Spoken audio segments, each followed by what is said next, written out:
This program is a collaboration of personal opinions and individual free thought. It does not represent the views or narrative of the mainstream corporate media hacks. Viewer discretion is advised. And here we go.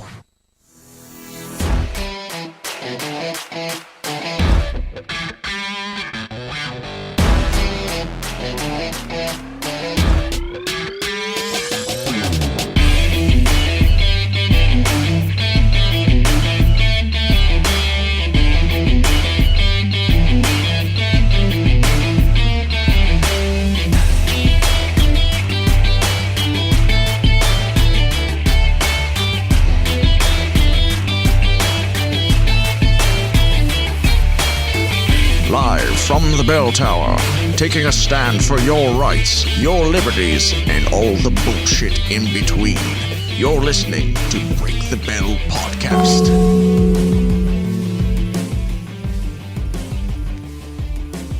Welcome, ladies and gentlemen, citizens, all the rest of you out there. Welcome to this thing here, this thing that we like to call the Break the Bell Podcast. Welcome.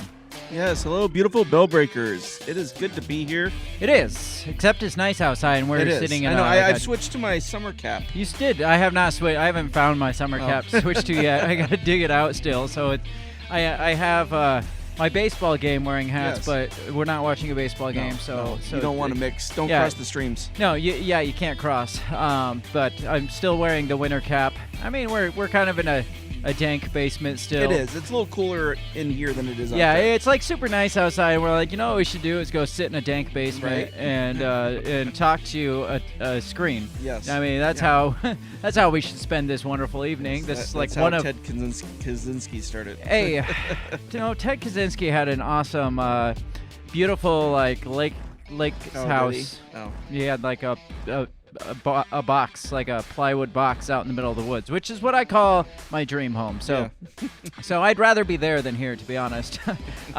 How's everybody doing? It is Monday night once again. This is the Break the Bell Podcast. If you stumbled across us and didn't know what this is, that I'm sorry. This is it. This is that podcast.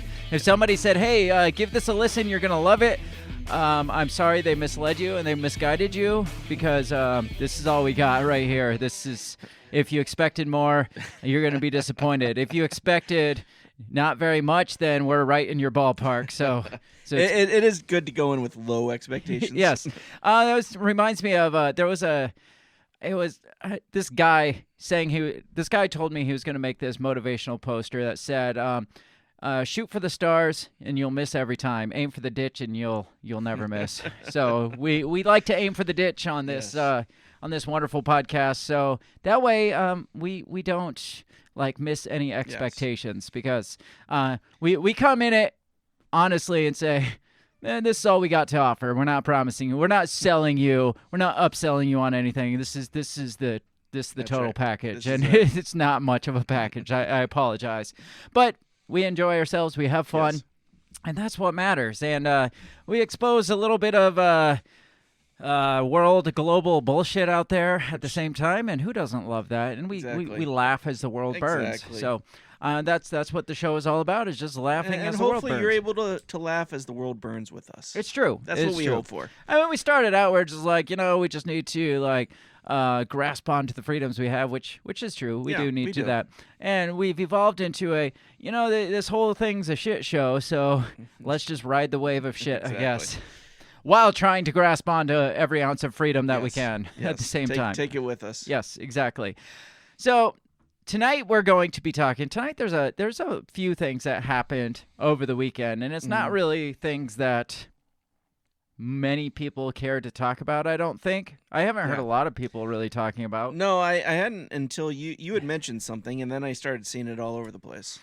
We're talking usually we stick to one main topic. Right. I got a couple topics, but they kind of tie together. I'm tying them loosely together. Okay. The first being this leak from the Pentagon. Yes. This massive leak, this anal leakage coming from the Pentagon, that The biggest leak since Snowden. Yeah, what they're saying. that's what I was gonna say. The biggest leak in 10 years, biggest leak since like WikiLeaks and Edward Snowden combined. I mean, we're talking like national security threat, obviously, which every leak We'll is. get to it, but I think it's pretty hilarious, to be honest. It is. But so it talks some Ukraine, it talks some like U.S. spying, which go figure.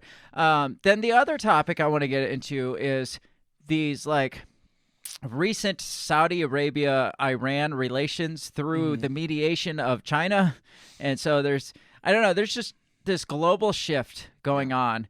And I think the U.S. isn't doing themselves any favors in this whole process of a shift, because it's like your allies are only going to put up with so much. Right. And we'll get into more, but it's just like every other week I would think that would be the final straw for my allies. It's just like, really? Another one? Really? You did that? Yeah. Really? You said that about our country? Really? You were spying on us? Yeah. Eventually, you would think our allies would be like, this isn't working out. It's not me, it's you.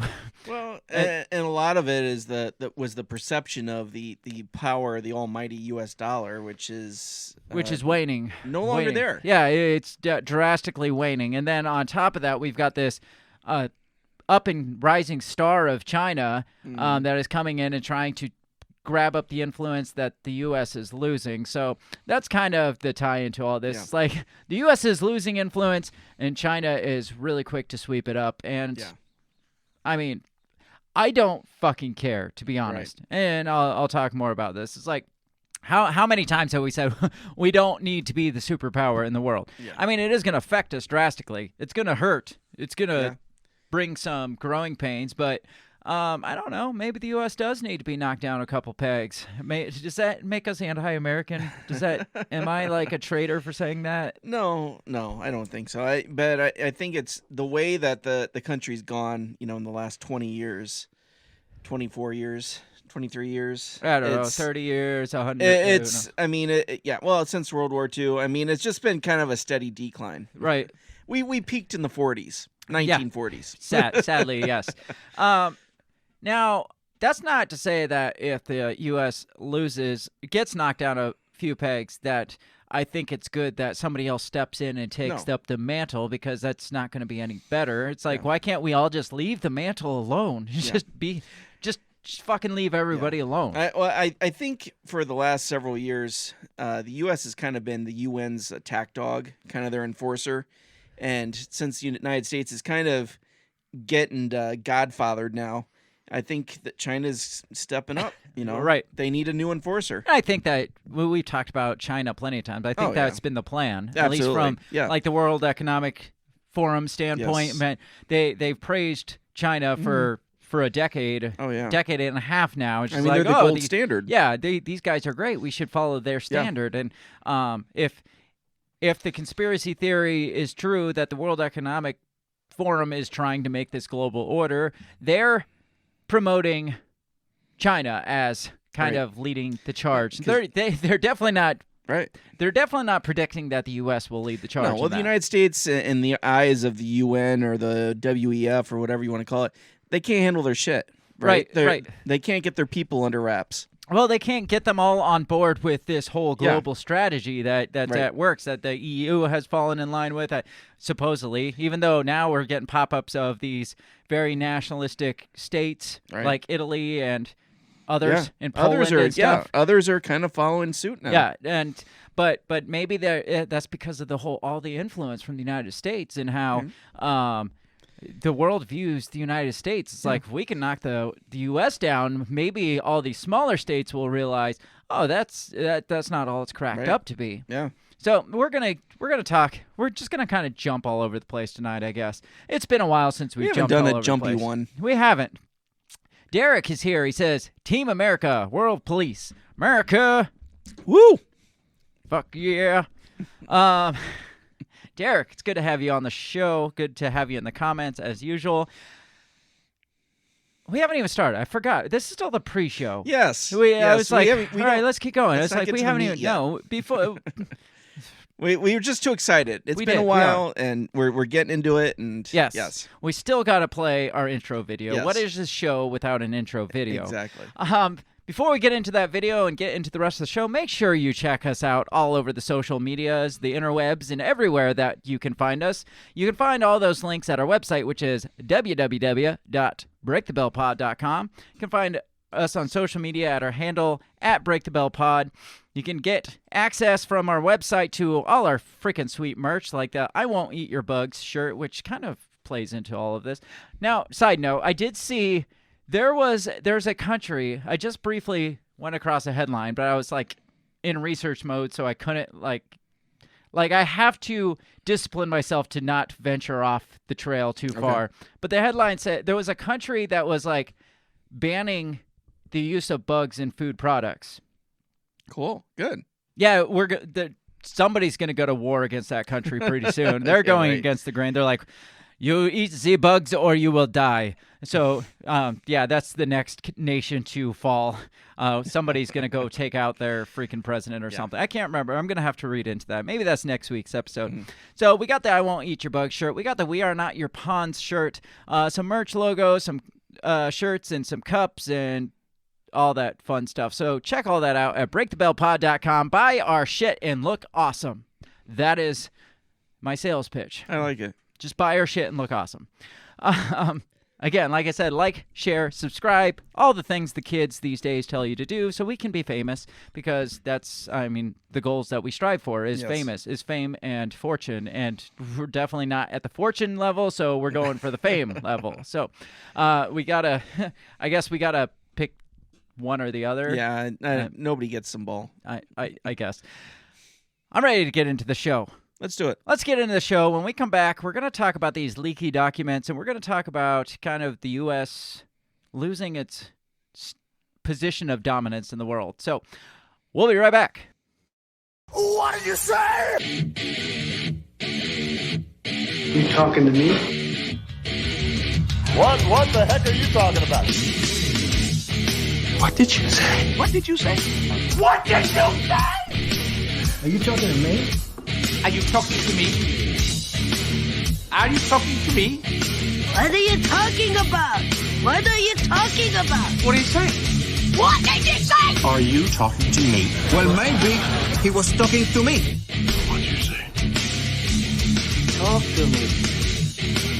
What in heaven's name are you talking about? Talk to me, talk to me, talk to me, baby. Did you just say? What did you say? You listen to me. Are you talking to me? Are you talking to me?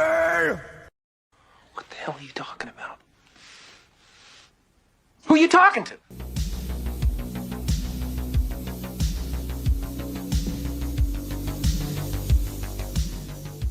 And we're back, and Bill's head is gone. There it is. There's Bill's head. You need to slide over or something. I know. You need to like shift. I naturally lean right. I don't know what to tell you. I don't. Then just either. have your head chopped off from my logo. It's just the promo part. So I'll be back when the promo's gone. All right, fair enough. So, Bill, how you been? I've been good, man. I've been good. It was a busy weekend, but it was a good family weekend. It was a busy weekend and a good fun family weekend. Yeah. Did you drink any Bud Light this weekend, or have you boycotted the Bud Light? I don't typically drink Bud Light as it is, so it wasn't really a thought of mine. So now the reason why I asked that is because a lot of the shit that I'm talking about today kind of was brushed aside this week because of like all of social media has just been occupied with Bud Light. Yes. And in my personal opinion, who fucking cares? Right. On one hand, yes, I do believe that in the least, I would say it's a bold strategy. That's a bold move, Cotton. Very bold. Bold move, Cotton. Yes. Yes. What do you think like 80% of the base of Budweiser drinkers are?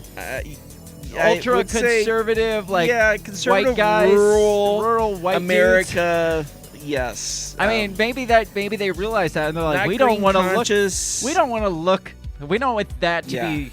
Maybe people like us that are like, your fan base is predominantly white bearded men right. on farms, and they're like, well, maybe we don't want to be that anymore.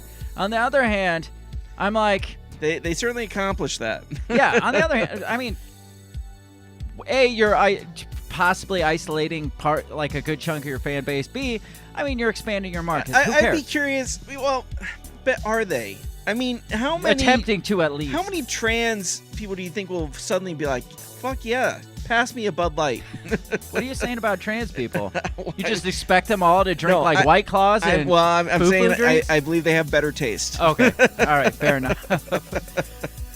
Anyways, this isn't about Bud Light. This is about not Bud Light, I guess. I just think it's funny that just all of social media, even the people that are like, well, all anybody's talking about is Bud Light. It's like, yeah, so are you, and so are we now. So. Right. Yeah, so they accomplished whatever they were hoping to Yeah, accomplish. they got you. People are talking about people it. are talking about Bud Light. Is that I good? mean, so it went because Anheuser-Busch, right, which Yeah. is the maker of, Yeah. and also the sponsors of the St. Louis Cardinals. Yeah. So is their new mascot going to be this trans person for the Cardinals? Are you going to get a hat with the trans person on their hat? I don't fucking know. I'm not even gonna. I'm The St. gonna- Louis trannies. Shut the fuck up. I'm gonna boycott the Cardinals. If I'm gonna boycott the Cardinals because their year is starting out so shitty right now. No, I'm not a fair weather fan. I'm still going to be watching. Probably not tonight because we're doing this show, but I have thought about getting a separate laptop and just having the game up here so I can actually watch it while. I've done that. When the Steelers have played Monday night, I'd have the game on my phone. That's why you suck so bad at this. No, that's just. So do the Steelers play every Monday night? That's the. Well, I watch recordings. So let's get on track here. Let's get on track. I think it's fair to say that at least for the better part of a century, the U.S. has at least viewed itself as kind of the backbone of the free world. Oh, I would say, from World War II, where we apparently pulled everybody's bacon out of the fire against the Nazis. The Nazis? Yes, I would say up until now, if you ask Joe Biden, he would say, "Fuck yeah, we are the stone that the earth is built upon." Yes. Rock. We of are the nations. solid rock. Yes. Now, do you think we're still there? Would you say that? No. Do other No. Like I said, the U.S. at least has seen us Yeah. that way. Do you think other countries see us as the backbone of the free world, quote unquote? I should say, quote unquote. Free I world. would say maybe third world nations do. The ones that we're bombing the shit out of, Yes. mostly, and, yes, and like putting... because they see our dominance. Oh, okay. Like I want to be like that, so Yes, we can bomb the yes. shit out of other countries, not Yes. get the shit bombed. No, out of I us. think nations that third world nations, maybe African nations, whatever. I think they still hold the United States up to a certain Think light. so. What about like the EU? The EU, no, I think they hate us. What about China? China, I think that they laugh at us. China laughs at us. What about Russia? Russia laughs at us. Russia's just like, dude, you're not everything you're cracked up to Yeah. be, and we're gonna prove it. Exactly. But Russia's not everything they've been cracked up to be. Do you think we have this weird narcissistic complex that we're better than we think we are?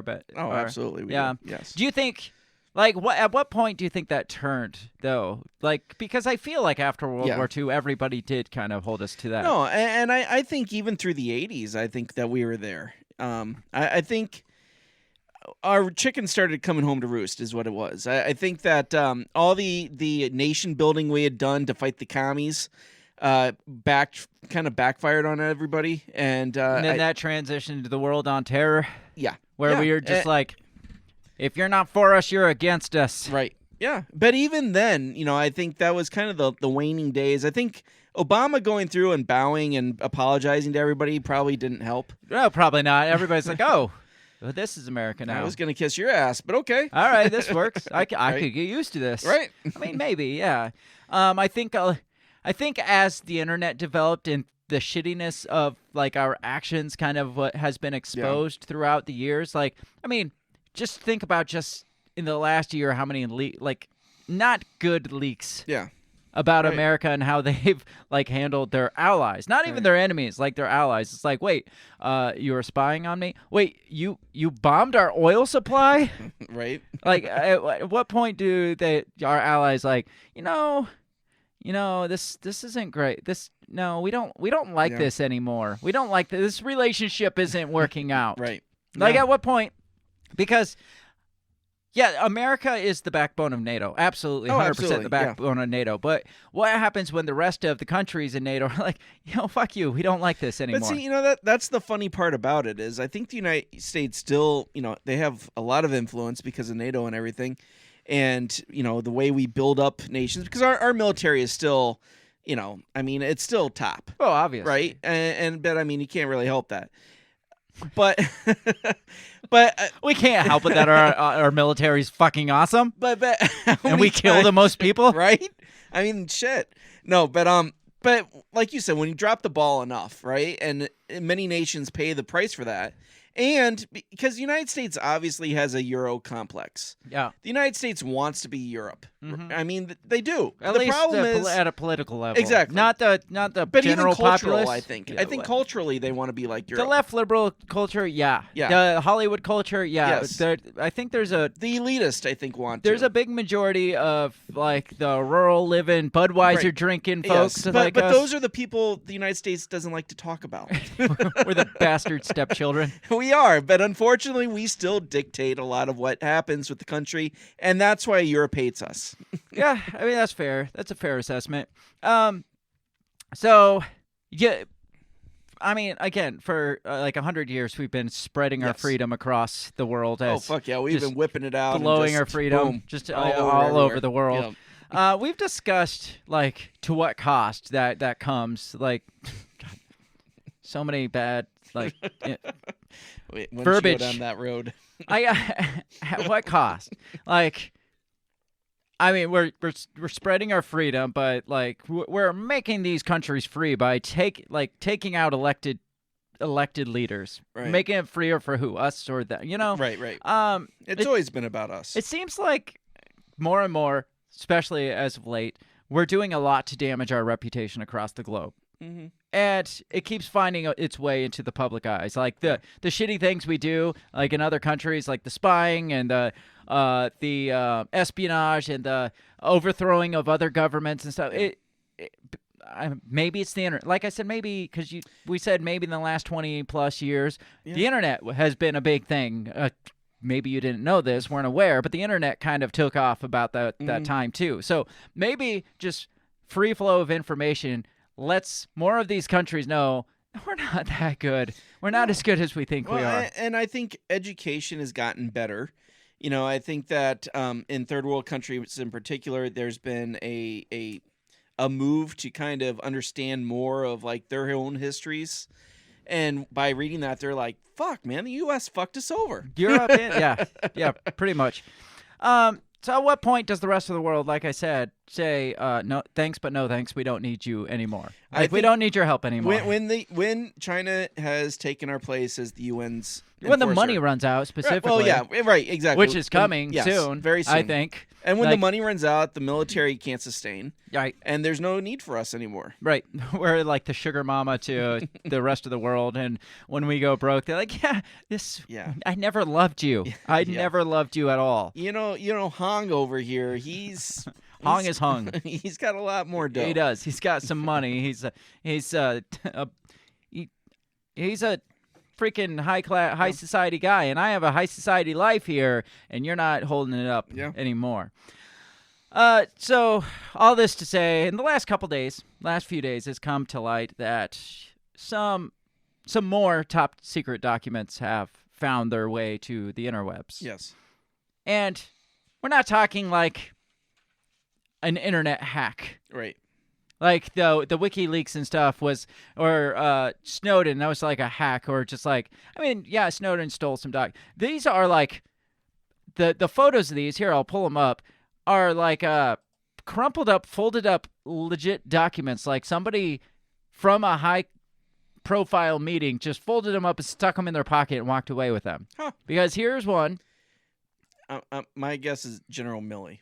You I think never liked that bastard. I mean, look at these. These are not. These are not. This Yeah. is not an Edward Snowden style hack here. Right, right. That's not the one I wanted. But you got. I mean, they're This is old school. yeah, stuff it in your briefcase, Yeah. stuff it in your pants, whatever. Right.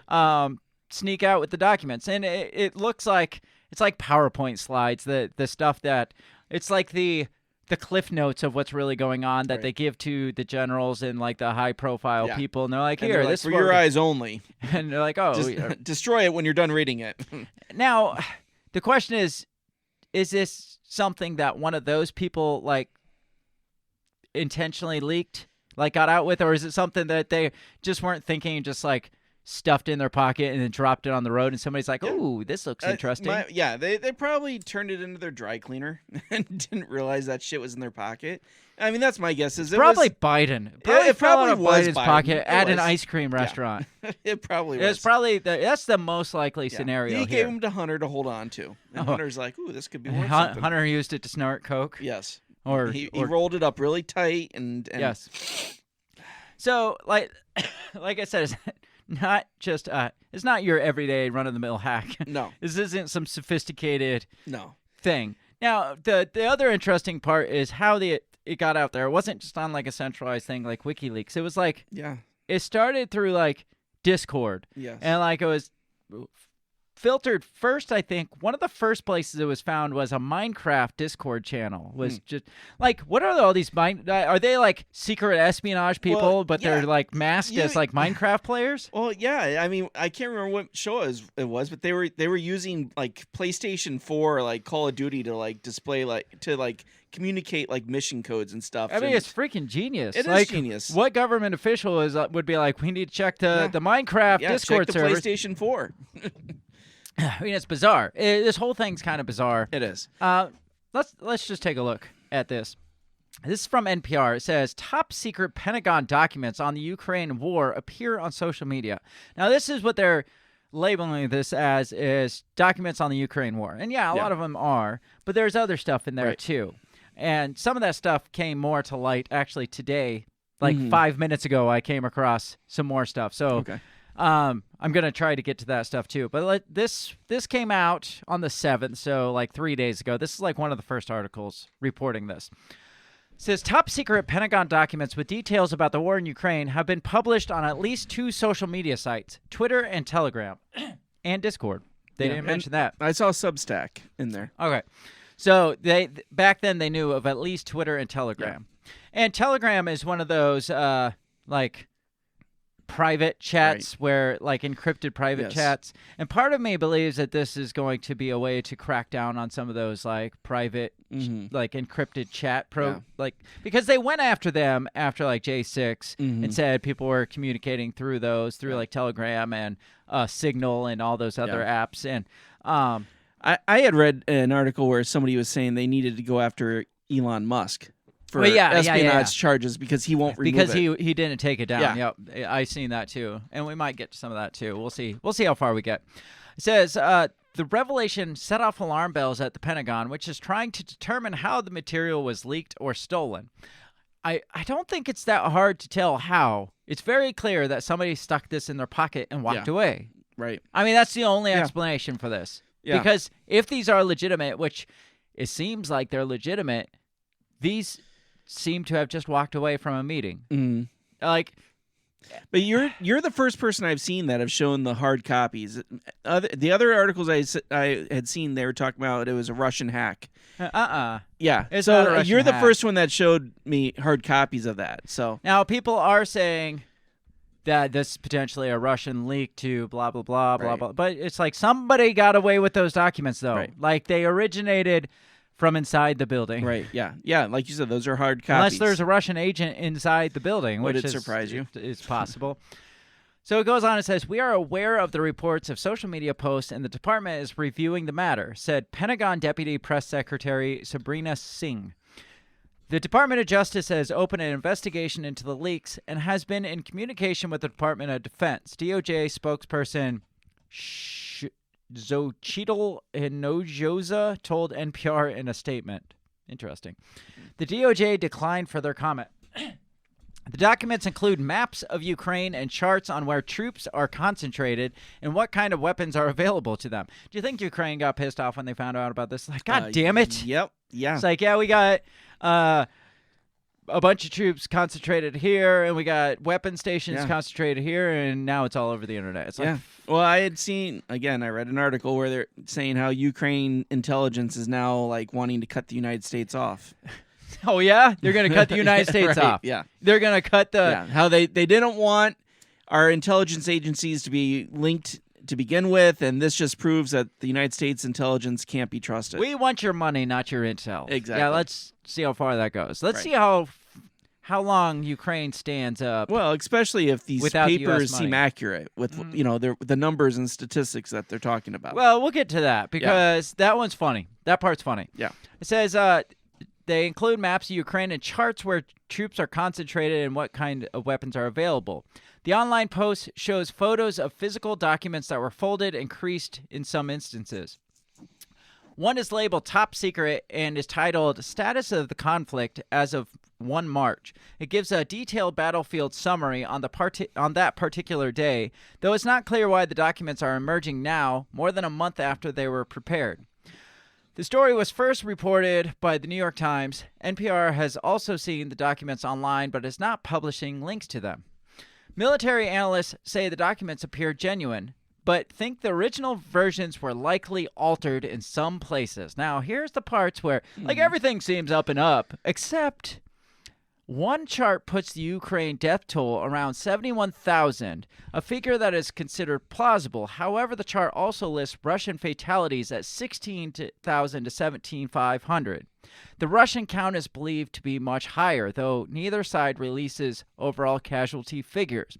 Now, that's the part they're like, this is clearly altered because this makes us look like we're losing the fucking war. yeah. So we got to tell... Obviously, Russia has much more. We got to tell people that this is clearly altered because I thought that was hilarious. we don't want the people to think that we're spending billions of dollars on a war that we are that not we, because we're not fighting it technically. But that the money is like not winning the war. Right. So we got to convince, like, every article I've read has said that this part is clearly altered. It's like, but is it? But you confirmed that this is probably legit. But except for that part. Except that part. right. Those figures, right. don't look at those because this is not real. You can't trust the numbers. Also, the chart with the death toll is printed on a black background, while all the other charts on the page are printed on a white background. I'm convinced, guys.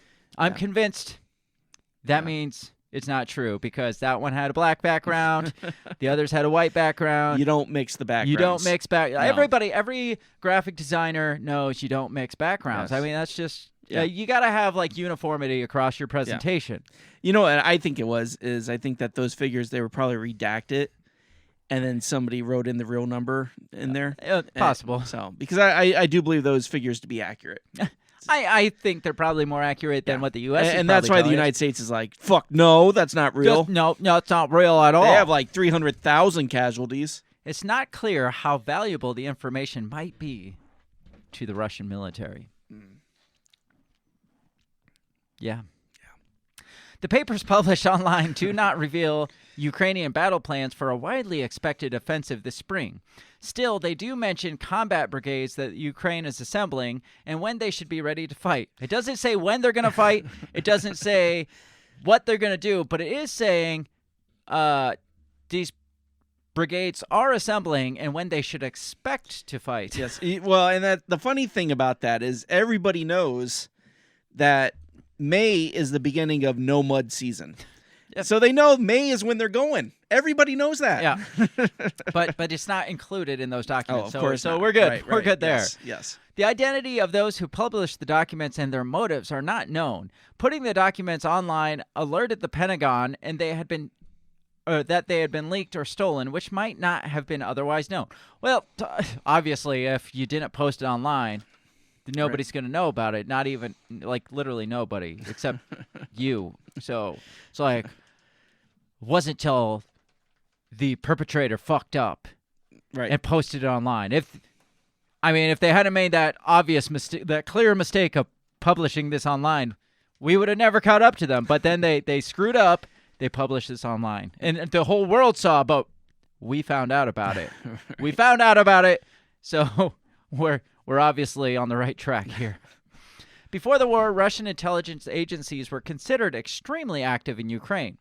Russia and Ukraine were both part of the Soviet Union, and the Russian President Putin, a former intel agent himself, had meddled in Ukrainian affairs throughout his time in power, including the initial 2014 military incursion. Did you know Vladimir Putin meddled in Ukrainian affairs in 2014? I had no idea. How dare that bastard Right? Why would he get involved in another country's business? Why in 2014, of all the shit that's going on, why would Putin decide to meddle in the affairs and try to place his own president? Right. No, wait, that was us. That was fucking us. Oh shit! Yeah, we did. The Nazi thing, no, didn't we did Yes. that thing. We Damn. did. We meddled. We meddled hard. But it doesn't say failed that to in the men- no, document, though. They failed to mention that in this article. In the run-up to Russia's full-scale invasion in February 22, the U.S. intelligence community intentionally publicized some information about the Russian plans. The goal was to persuade the international community that the threat of a Russian attack was real. CIA Director William Burns had made multiple visits to Ukraine and spoken about the ongoing intelligence sharing between two countries. I don't know what they're going with this. If they're like trying to, I don't know, get out in front of it and like justify their intelligence, their spying and stuff. Because some of the stuff to come out is like they're directly spying on Zelensky himself. Yeah. And this article is like, well, leading up to the war, U.S. intel was critical at blah, blah, blah, and blah, blah, blah, and U.S. intel and this. And it's just like, they're trying to justify just so you know, it. U.S. intel is good, Yeah. guys. So before you get into the meat and potatoes of this, just know that our meddling has been good, and Russia's meddling has been bad. Yes. On We the only do good meddling. Yes, only the best meddling. On the battlefield, Russians continue to press a months-long offensive in eastern Ukraine, in and around the town of Bakhmut, but the Russian military has only made progress in heavy fighting that has claimed thousands of casualties on both sides. The Ukrainians are widely expected to launch their own offensive this spring, and most analysts expect it to focus on areas controlled by Russian troops in the southeast Ukraine. A senior Ukrainian security official said that no more than 5 people in the world know when and where the counteroffensive will begin. So don't worry, Joe Biden doesn't know about it. So it's not gonna end up on the floor of an ice cream shop. What do you think so far? What do you think of all this? You know, the more this goes, the more I wonder, like, is there actually a fucking war? We've been asking that for for the last year plus. Right? It's like, is there even a war over there? Yeah.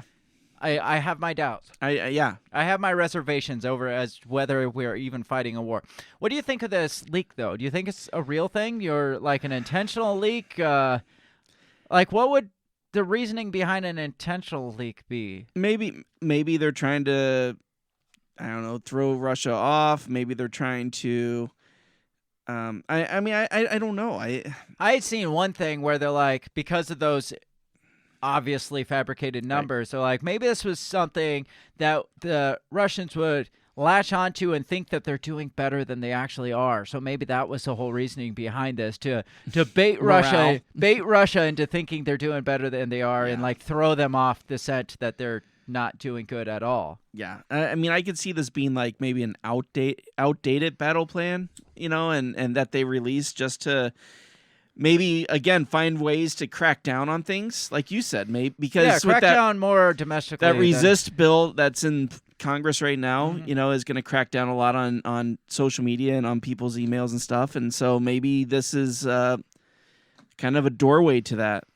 So let's take a look at some of the stuff that has come out of this leak, because I had one article, but it didn't say much. Like, all it said was, all it talked about was basically some of the maps and stuff from Ukraine, and then some information on the U.S. spying on some of its allies. Yeah. And it didn't go into too much detail into it. It's just like and I'm just like, okay, that doesn't sound like much for being considered like the largest leak Right. in 10 years. Right. Well, Zero Hedge came out this afternoon and kind of broke it down a little bit better for us on what was in that leak.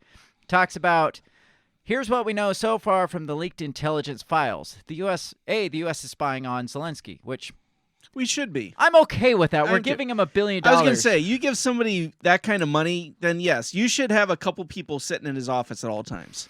Says the highly classified Pentagon documents were leaked online in recent weeks, but which began being confirmed and reported as authentic by the New York Times and others only in the past few days, contain some embarrassing revelations. This has sent the DOJ and U.S. intelligence officials scrambling to discover the source of the leaks.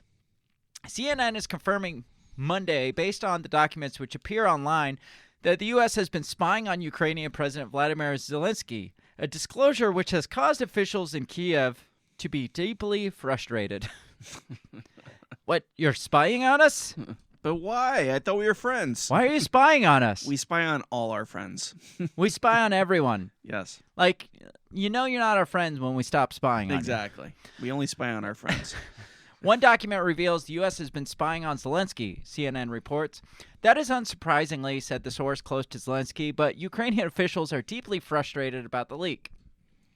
U.S. intel documents suggest that American officials have been worried about possible Zelensky decision-making to strike deep into Russian territory, which would escalate the war and potentially bring Russia and NATO into direct clashes. So they're like, you know, this guy's kind of a loose cannon. We want to give him our weapons, but we don't want him to... The fuck is that? Oh, that's my alarm. Me. That's me. It's time, guys. The time's up. We're out of time. Let me turn that shit off. Lost my train of thought. Yeah, so Zelensky's a loose cannon. Zelensky potentially is planning to strike deep into Russia, and the U.S. is like, that's a terrible fucking idea. But see, I think the United States would really want that. They're probably like, okay. They do, but they can't say that they do. Yeah, right. So they have to say, you know what would be a really loose cannon idea that only you could do because you're the awesome person of freedom? Strike at Russia. All that would do is bring NATO into direct conflict with Russia. We don't want that. Wink, wink. Yeah, right. We don't want to direct NATO in conflict with Russia. That would be that would mean that we would escalate things and have to get our hands dirty. U.S. intel report, which is sourced to Signals Intelligence, says that Zelensky in late February suggested striking Russian deployment locations in Russia's Rostov Oblast using unmanned aerial vehicles, since Ukraine does not have long-range weapons capable of reaching that far. An additional possibility is that the U.S. intel community might be monitoring the Ukraine presidency office as part of efforts to oversee and account for how tens of billions in aid sent to Kiev is being utilized. How good are they doing at monitoring that, though? Yeah, right. Yachts, right? Mansions, money just disappearing, right? All willy-nilly. The Washington Post details that many of the documents seem to have been prepared over the winter for General Milley. You said you called it. Yes. Chairman of the Joint Chiefs of Staff and other senior military officials, but they were available to other U.S. personnel and contract employees with the requisite security clearances. Now, what contractors have the security clearance that need to see this? Like, contract killers is the only thing I can think of. Maybe, BlackRock. Locations of... All right, so this is 14 major revelations contained within the leak. Okay. So this is like kind of the more in-depth look than the last article I originally had. That was just like, we a little bit on the plans of Zelensky and then a little bit of spying from the U.S. Yeah. This breaks it down. This is the meat and potatoes. Yes.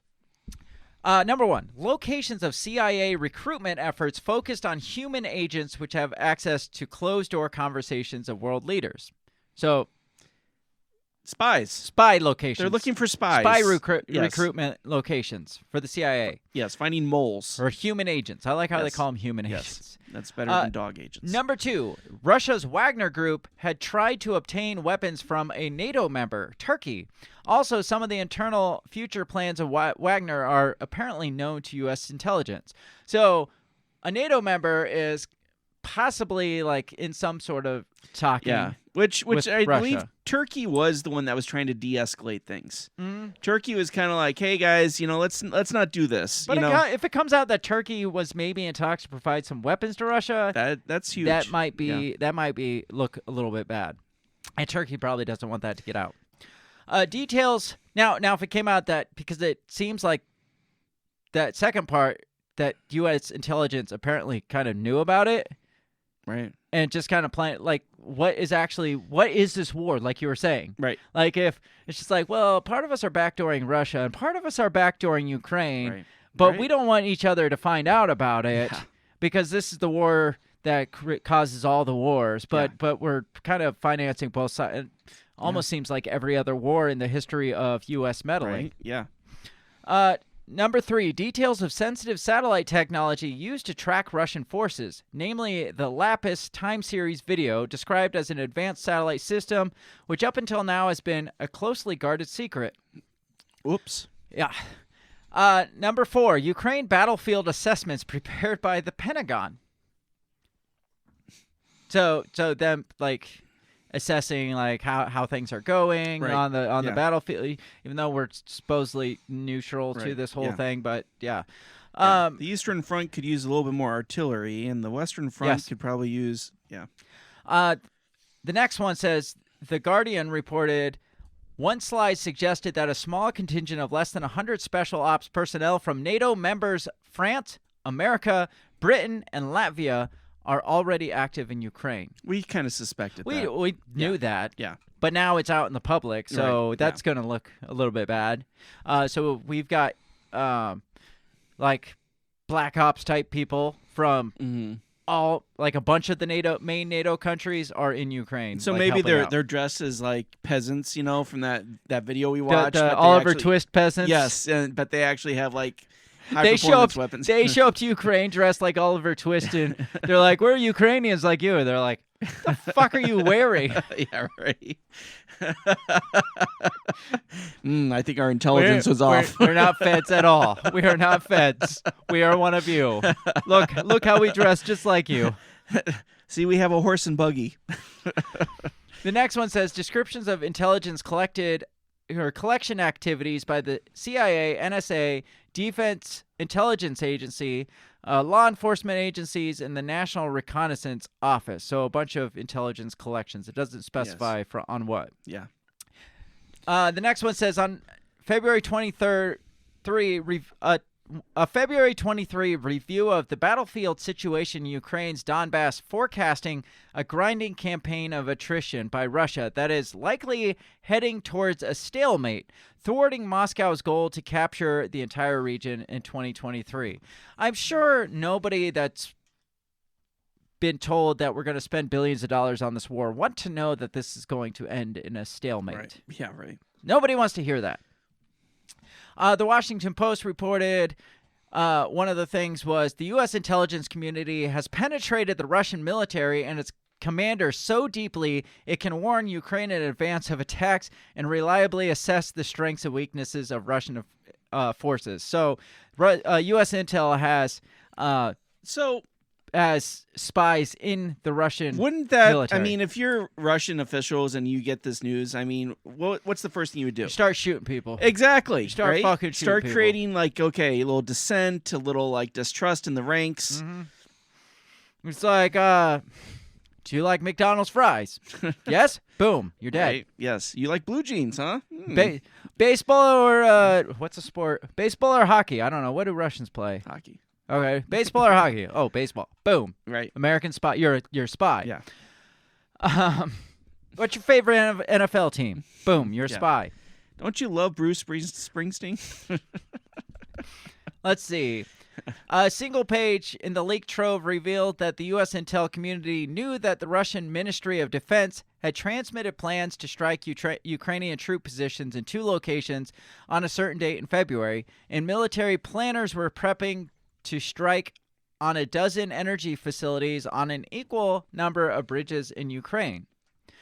The next one says, a summary of analysis from the CIA's World Intelligence Review, a daily publication for senior policymakers, said that Beijing is likely to view attacks by Ukraine deep inside Russian territory as an opportunity to cast NATO as the aggressor. So that might be one reason the U.S. doesn't want Zelensky to launch like deep inside Russian territory, because they're like, China's not going to like that. China's going to love that, actually, but they're going to play it off as NATO is definitely the aggressor and kind of turn the opinion of this whole excursion.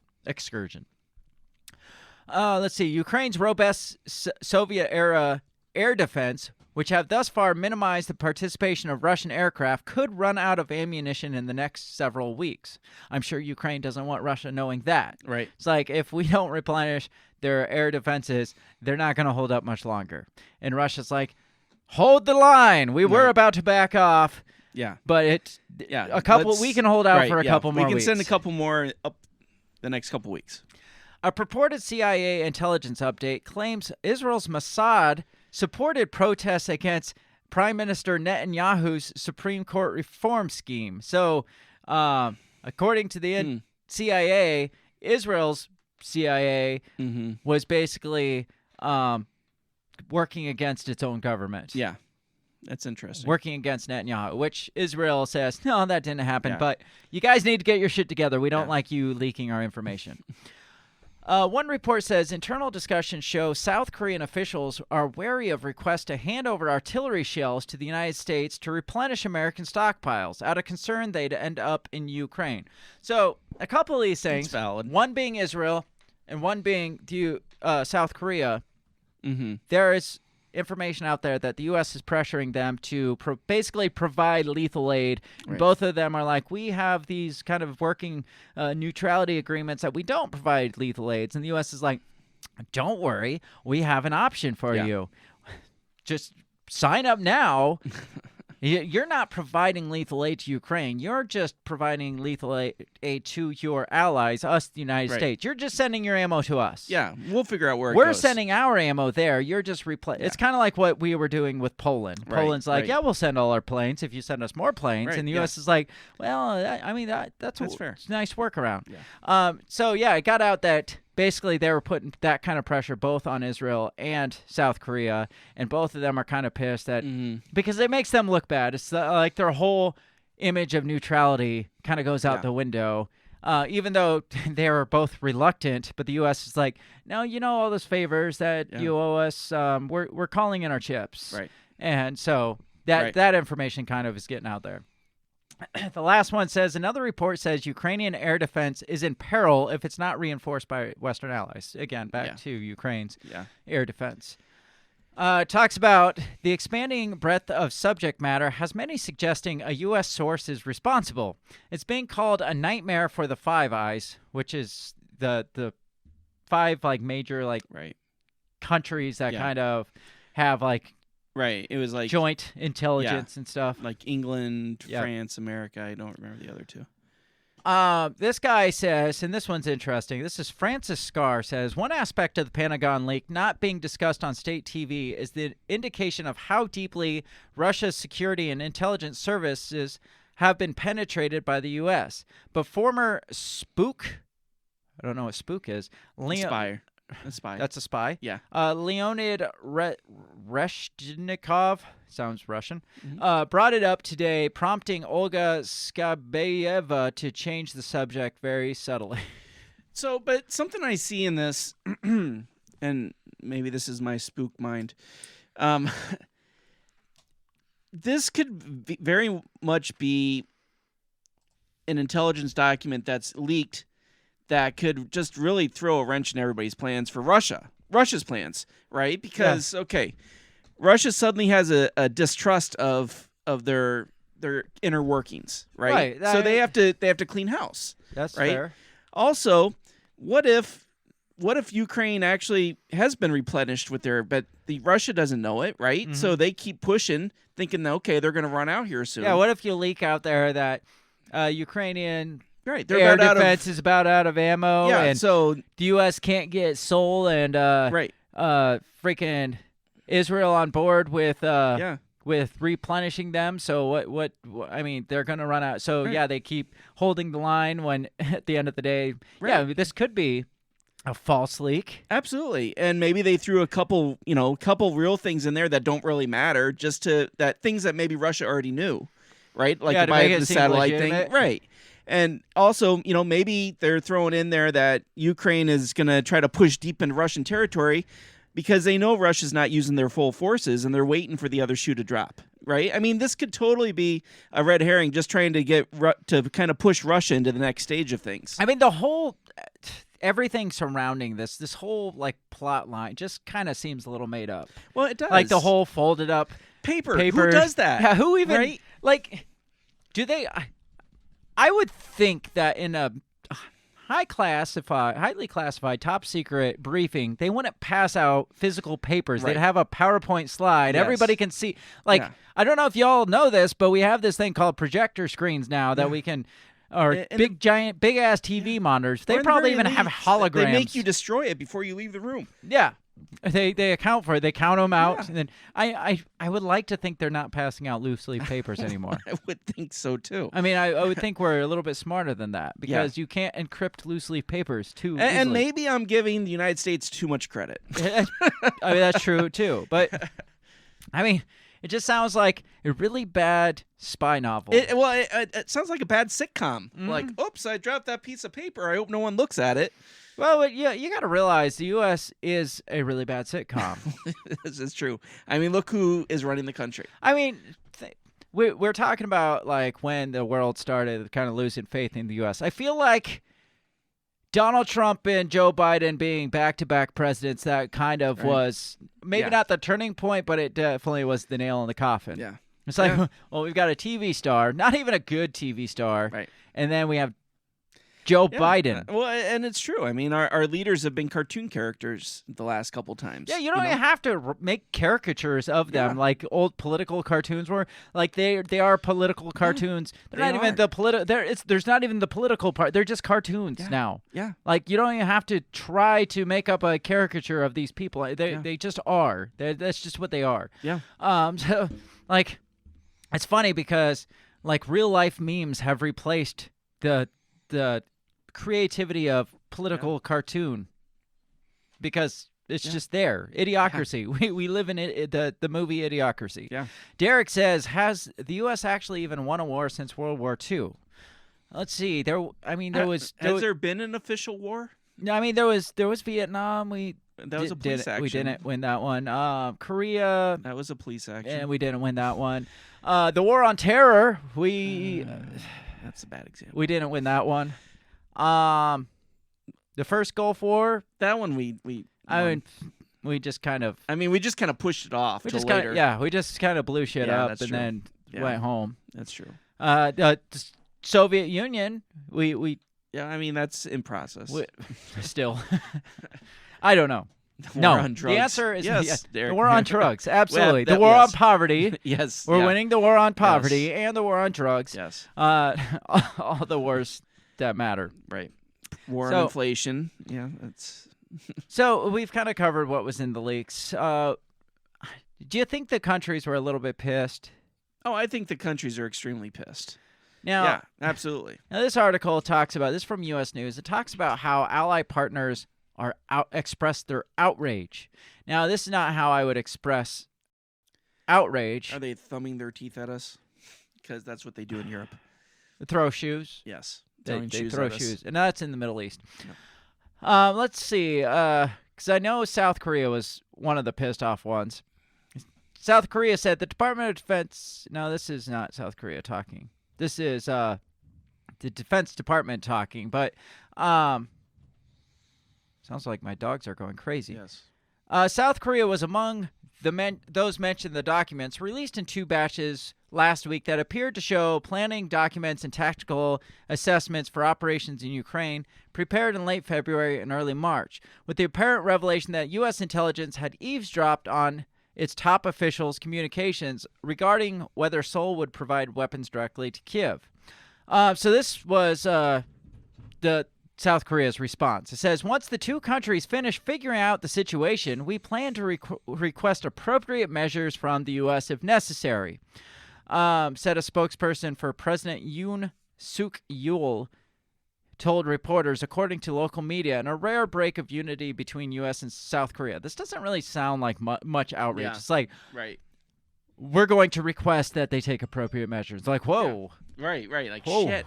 Damn. They're pissed. Right? They are pissed. They must be really, like, passive-aggressive Yeah, because to come out and be like, you need to take appropriate measures. Be like, oh, look who's, right. man, that guy's. Unless that in Korea, that's the equivalent of Putin saying, I wish you good health. That's possible.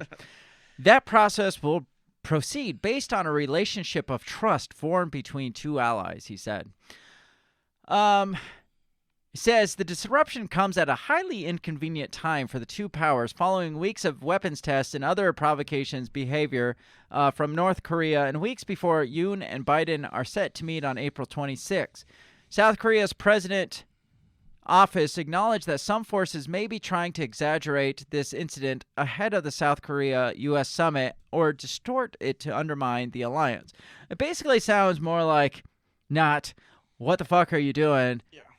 But more of, how did you let this out? How did you let this happen? Like, South Korea is not like, why are you spying on us? They're like, this kind of looks bad, like makes us look like little bitches that you let this leak out. So can we contain this? Right. So it doesn't remind me of outrage. I would be, Yeah.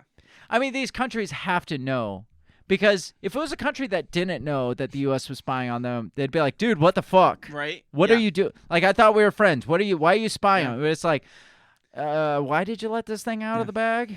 Right. And you need to contain this, please. Yeah. Can you please? Do you sense my outrage right now? Can you Yeah. please contain this? But, again, one of the things is if this is a manufactured leak, then maybe they're like, you know what? What's the worst that South Korea is going to do, right? Right. Request that we take appropriate action. True. Let's see. Ukrainian military officials Monday questioned the authenticity of the documents and emphasized claims that Russia was responsible for their release. An assertion backed by the fact that some of the documents were clearly altered to include information that heavily favors Russia, clearly because of the black background. Yes. Particularly regarding the rate by which its forces have died on Ukraine's battlefield. Russia, however, has offered assertions of its own, claiming Friday that the documents amounted to a U.S. attempt to lull the Kremlin into a false sense of advantage on the battlefield. Though Russia's state news was quick to capitalize on other details, included in the documents that could embarrass the U.S., such as an assessment that sophisticated JDAM-guided bombs sent to Ukraine have recently failed in Ukraine, its top officials largely distanced themselves from commenting on the documents. Kremlin spokesman Dmitry Peskov, for example, declined to comment on the reports of the Russian encounter with a British spy plane. Some documents contain markings suggesting that they were shared with the Western intelligence network known as Five Eyes, which links governments of the U.S., UK, Canada, Australia, and New Zealand. Okay, so a lot of things. A lot of things here. Yeah. I'm not sensing the outrage, I would think. No. But I don't think that anybody's going to report either that NATO is cracking at the seams. Yeah, no, especially not now when it looks like, NATO is going to have to step up more. But it brings me back to the question, I guess. Like, at what point, like, how much has to happen or get leaked out or how many embarrassing things have to happen for the NATO countries to be like, all right, you're cut off. Like, you got to stop. Like you were saying, Ukraine saying, please keep your intelligence out of this because it's doing more harm than good. We wouldn't even be in this war if it wasn't for your fucking intelligence. And this comes on the backs of multiple classified leak investigations, like the Trump stuff, the Biden stuff, documents found in garages. just all kinds of just leaks out the ass. On top of that, like I said, the Nord Stream 2 attack, that whole report from that news reporter that made the claims that the U.S. was responsible for the Nord Stream 2 attacks, which isn't an attack on Russia. It's a direct attack on NATO allies. Right, yeah. So all this stuff, like, compiled on top of each other, I would think at some point, you start to lose a little bit of faith in the U.S., the backbone of the free country, the backbone support for all the wars, all of them. I don't know. What do you think? Like, I think that how many embarrassing things have to happen before other countries are like, no, stop.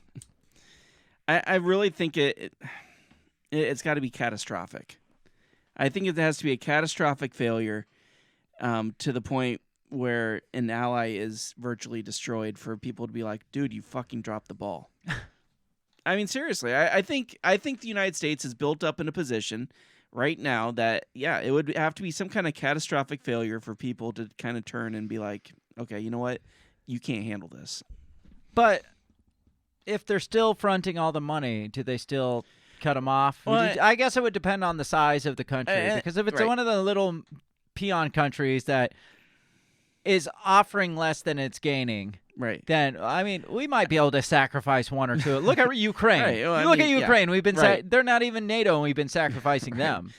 I mean, if the dollar crashed, right? I mean, bottomed out. Mm-hmm. I mean, would that be enough for people to be like, you know what, you can't handle things right now, right? If everybody decided to go, I don't know, back to the gold or the ruble or whatever, I mean, if it got to the point where the United States can no longer handle shit financially, right? I mean, maybe that would be it, right? Where they defaulted on everything, but it would have to be, again, catastrophic. So you had talked about, like, people going after Elon Musk because he should have deleted this and stuff. Right. This article talks about comes from the some former czar of, like, leaks. Oh, is what they call him. Poor guy. But he kind of assessed, like, what comes out of this. That's not the right article. Let me see if I can find the article. But basically, I'm not going to be able to find it because it's not here. Basically, he was saying that, like, we need to ramp up the illegality of sharing and willfully share, containing and sharing of classified documents. So make it a crime, like, to pretty much reshare, like repost. Right. Like, what kind of can of worms is that opening up? Oh, I mean, all kinds. And how much can, if you say, hey, it's a crime, which it probably already is, but if you ramp up, crack down on the criminality of willfully sharing and possession of classified docs, can you also look at, like, Elon Musk and be like, you're committing a crime by not taking this shit down? Well, I mean, the problem is this. Social media is now viewed as media, right? I mean, it is where people get their news. So wouldn't you say journalistically there is, like, they have to, post that? I mean, like, journalistic integrity? Yeah, right. But there is no such thing as that anymore. Well, there's no such thing as theoretically, integrity. Though. Theoretically, there's supposed to be. I mean, and depending on what mood Elon Musk is in, he could be like, well, no, I mean, the American people have a right to see this. But they want to crack down on that. Well, I know could they come after Elon Musk for willfully distributing or allowing the distribution of classified documents if they decide to crack down on this? Do you think they come up with a case? Because Discord's a little bit harder because I think they're going to crack down on, like, the privately shared social media platforms like the Telegrams and the Signals and even Discord, where you have your own private servers on. It's not centralized server like Twitter is. Right. It's you have your own, like, little chat group. It's pretty much just like a chat room. Yeah. Where you're just talking about your own things and yes, stuff. I know. I think they're absolutely going to use this to crack down on this. It's a major can of worms when the czar comes out and he's like, well, we need to crack down on the criminality of the sharing of class. Yeah. It's like, it's gonna come out that, hey, you reposted that, you're a fucking criminal. You should have known better. You're going to jail. Yeah. And it's all coming down to this Patriot Act 2.0 that we had talked about since J6. This is going to play into that. Oh yeah. I mean, they're going to use everything to play into that. Absolutely. But yeah, this is going to be a major thing here. Mm-hmm. If nothing else, I could see this being a false flag, fake leak just to crack down domestically, Yes. like Yes. you were saying it earlier, just to be like, look, we got to crack down on these leaks. We got to plug up our leaks. Yep. So we need to regulate the internet harder. Yeah, absolutely. We need to stop these. Like, we need to start monitoring every repost that you have, you share. We need to hold people accountable, because it's not just the responsibility of the people that leaked it, but you should be responsible to not reshare that. Right. It's like buying stolen property and then selling it to someone else. Yeah. So I don't know. This is going to be bad, but I don't know. Is this damaging to our reputation globally? More than it already is. I to be honest, I don't think it's going to make a difference to a lot of countries are going to be like, well, we've kind of known this shit. So I don't think. Again, I don't think our allies. I think they know that how stupid our intelligence is, how irresponsible they are. Right. And our enemies also know how idiotic we are, so they're just taking it in stride. I mean, I feel like they could take full advantage. Our enemies, absolutely, knowing how stupid we are, could use this to their advantage. Yeah. No problem. But I also think we could use this to our advantage to somehow escalate shit. Absolutely. Especially if you push some sort of Russian narrative on it, which I don't know how you play off some. Well, some but it's Russian just like narrative. saying, oh, well, we think the Russians blew up the Nord Stream 2. I mean... Oh, yeah, that just makes the most sense. Right? Yeah. Then they could just turn it off. Obviously, the Russians leaked this, because it makes them look good, right? But that's ignoring all the other information that's in this, it's right? ignoring the blatant, clear facts of the case. It is about time for break. It is time for break. I want to shift courses and move to the Saudi Arabia stuff and kind of the shift in America's world dominance in the Middle East and the region and the world, because I mean, it's not directly tied, but I think there is a tie there. It all plays into this whole the US is not the world is kind of losing faith in the US.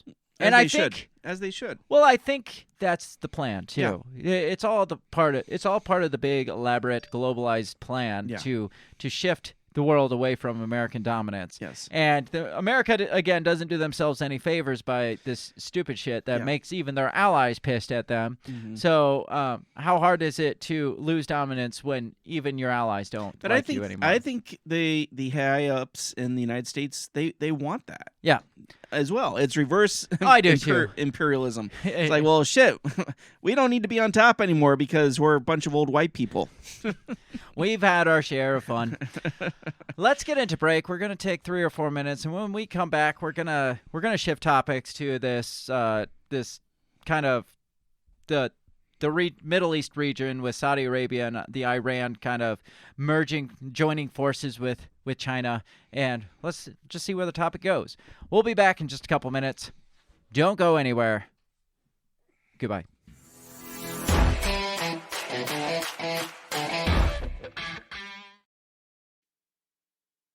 Have you ever thought that maybe voting, maybe all this politics constantly surrounding you is not the way to achieve freedom in your life? Hi, I'm Remso W. Martinez, and I ask myself the same question.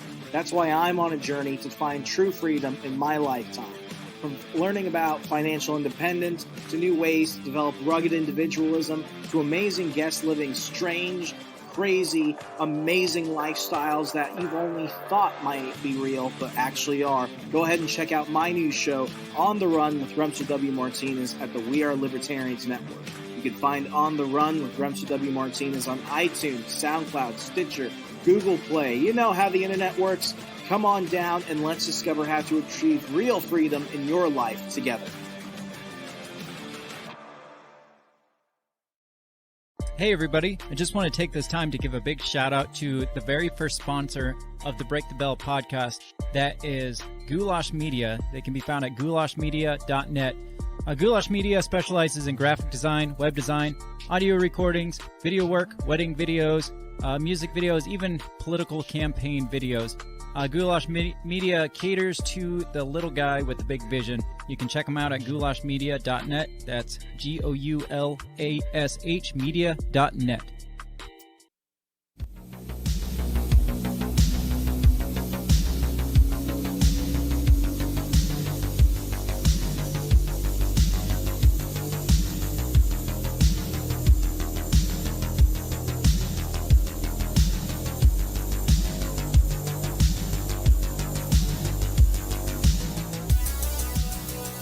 We've returned. Well, I've returned. Did you return? Mostly. Mostly? Did you get your coffee? I got my coffee. All right, good. Then I'm back too. I got told the other day that I'd look like somebody who would drink a lot of coffee. What does that mean? I don't know. He said like your haircut, your beard, and the glasses, you just look like a coffee drink. I was like, I don't know what that means, but I do drink coffee, so I guess at least I don't look like a Budweiser drinker. I was just going to say that. You look like a Bud Light drinker. God. Fuck you. So we just got done talking about this Pentagon leak. Yes. And how embarrassing I guess it should be, or could be potentially, but potentially, unless it is, again, counterintelligence leak that is designed to just throw off Russia. Which is highly likely, or designed to again, crack down on us. The crumpled piece of paper is something out of Three's Company. I mean, that's just something that you can't imagine intelligence agencies doing today, right? No. like where did that intelligence document go? Uncle Billy, where's the $8,000? And just like I crumpled it up, George. Oh, and you like Yeah, you know right. like the expression like look at the camera like right. Right. Oh, I want to make a sitcom, by the way. I was thinking today, I don't know if I should say this. This has nothing to do with anything except he brought up sitcoms. Yeah. But it would be like the worst sitcom ever, and it would get canceled immediately. I want to make like There's a lot of bad ones I want out to there. make a tongue-in-cheek sitcom about the U.S. government, sex trafficking. It's just like the president talking, and there's like the main character is like, I don't know, like some advisor to the president or like a Secret Service agent or something, and his name would be like Quincy Annan. So, and the president's like, I want to call you Q, Jack, and he's like, I don't like, and like it's like a sitcom about Q, but and he's like somehow exposes. There's like all these like children just running around the office. It's just like kind of tongue in cheek. It sounds like something that would be in Archer. Yeah. Oh yeah. But like it doesn't. It's kind of like Hogan's Heroes, where it doesn't focus on the bad parts of the Nazis. It focuses. It's more like the bumbling. Oh, these dumb Nazis. Yeah, right. We're not gonna focus on the fact that they killed a bunch of Jews. Right. We're gonna focus on how bumbling and stupid they are, and how these like five dumbasses like thwarted them. Yeah. Right. And they're like, something like that. But it's like this guy like. Well, it's like the whole sex trafficking, like it's just like tongue in cheek. There's just like kids there, and like they'll be like, some say like, well, what? The president will be like, what happened to my last guy, Jeff? And they'd be like, well, he's no longer with us. And then there'll be like a laugh track. Yeah, Obviously, a laugh There's track. gotta be, I don't know. I was thinking about that today on a long road trip. I'm like, I want to make a tongue in cheek sitcom about human trafficking in the government, which would be horrible, but fucking amazing at the same time. I think you need to be able to make that. I do. If I have any like financial backers out there that want to invest into this venture, let me know. Or any like media or actors you want to participate, let me know. We'll make this thing happen. We'll make this a real thing. I don't know. This has nothing to do with what we're talking about. You brought up sitcoms, so yes. Switching topics. We talked about the leaky government. Let's talk about this Saudi Arabia-Iran stuff, because I don't know if you know this, but Iran has kind of been one of our arch enemies. Yeah. Like we've had sanctions on Iran. We're like, we'll show them those pesky kids. We'll put sanctions on them. Yeah. They'll never have nuclear weapons. And at the same time, Saudi Arabia has kind of been tight with U.S. for a while. At least, well, because of minus, the Bushes. The Bushes. Yeah, the Bush. Minus, like blowing up our World Trade Center. Right, yeah. Which obviously they had. But we allowed that. Yeah, obviously. Right? Sure. Because of oil ties, we've had this kind of ongoing relationship. We let them kind of bend us over the table because of their oil. We look past their mistreatment of women. Yes. We've looked past their human rights abuses. Yes. Their pedophilia. Yeah, all that stuff. Yes. Just for their oil. Just for the oil. And we don't need to because we have plenty of oil here, but we like to do that. Now, again, we're kind of buddies with Saudi Arabia. We're not so buddies with Iran. What happens when those two countries kind of come together and say, we're playing nice? Yeah. And all these sanctions that you imposed on them, don't worry. We got you covered. Right. And on top of that, it was mediated, no less, by China, our biggest rival in all of this, that wants a stronghold in the region because the whole Belt Road Initiative or whatever it's called. Yes. They want the region. The U.S. has the U.S. has had dominance in the region for at least 40 years now. That they just through force, through blowing up everywhere, we've had dominance in the area. And China's like, we can do this different. We don't even have to blow up your towns. Yeah. We can do this different. Have you tried crab ragoon? Now, let's just get right into this article because this one just came to my attention last night. It says Saudi Arabia and Iran agree to reopen embassies during Beijing talks of resumption of diplomatic ties.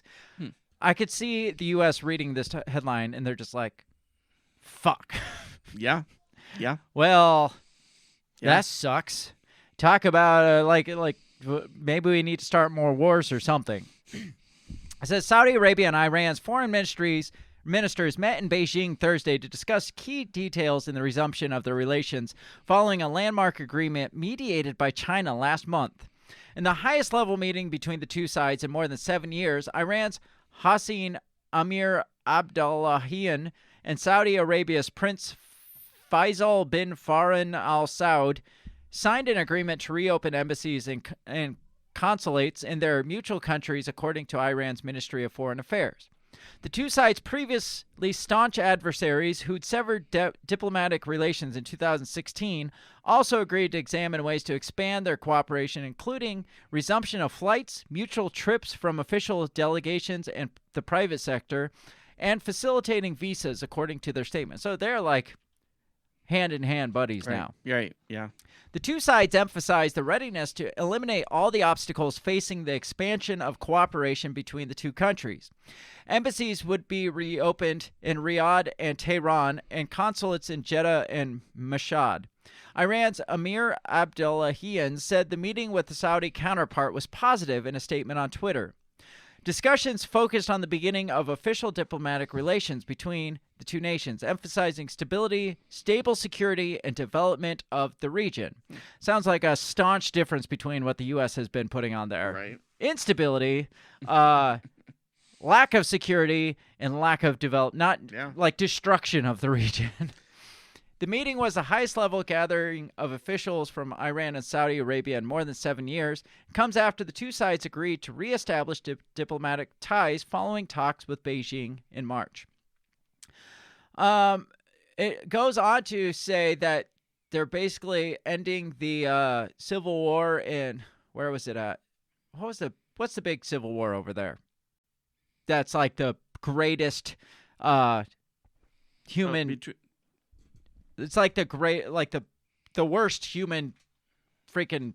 I don't remember. The Shiite and the Sunni? Yeah. What country is that in? Oh, it's all through the Middle East. I know, but there's the one big one. There's the big one. It's not Serbia. In Syria? No, it's not Syria. Libya. No, I don't know. We'll probably get there.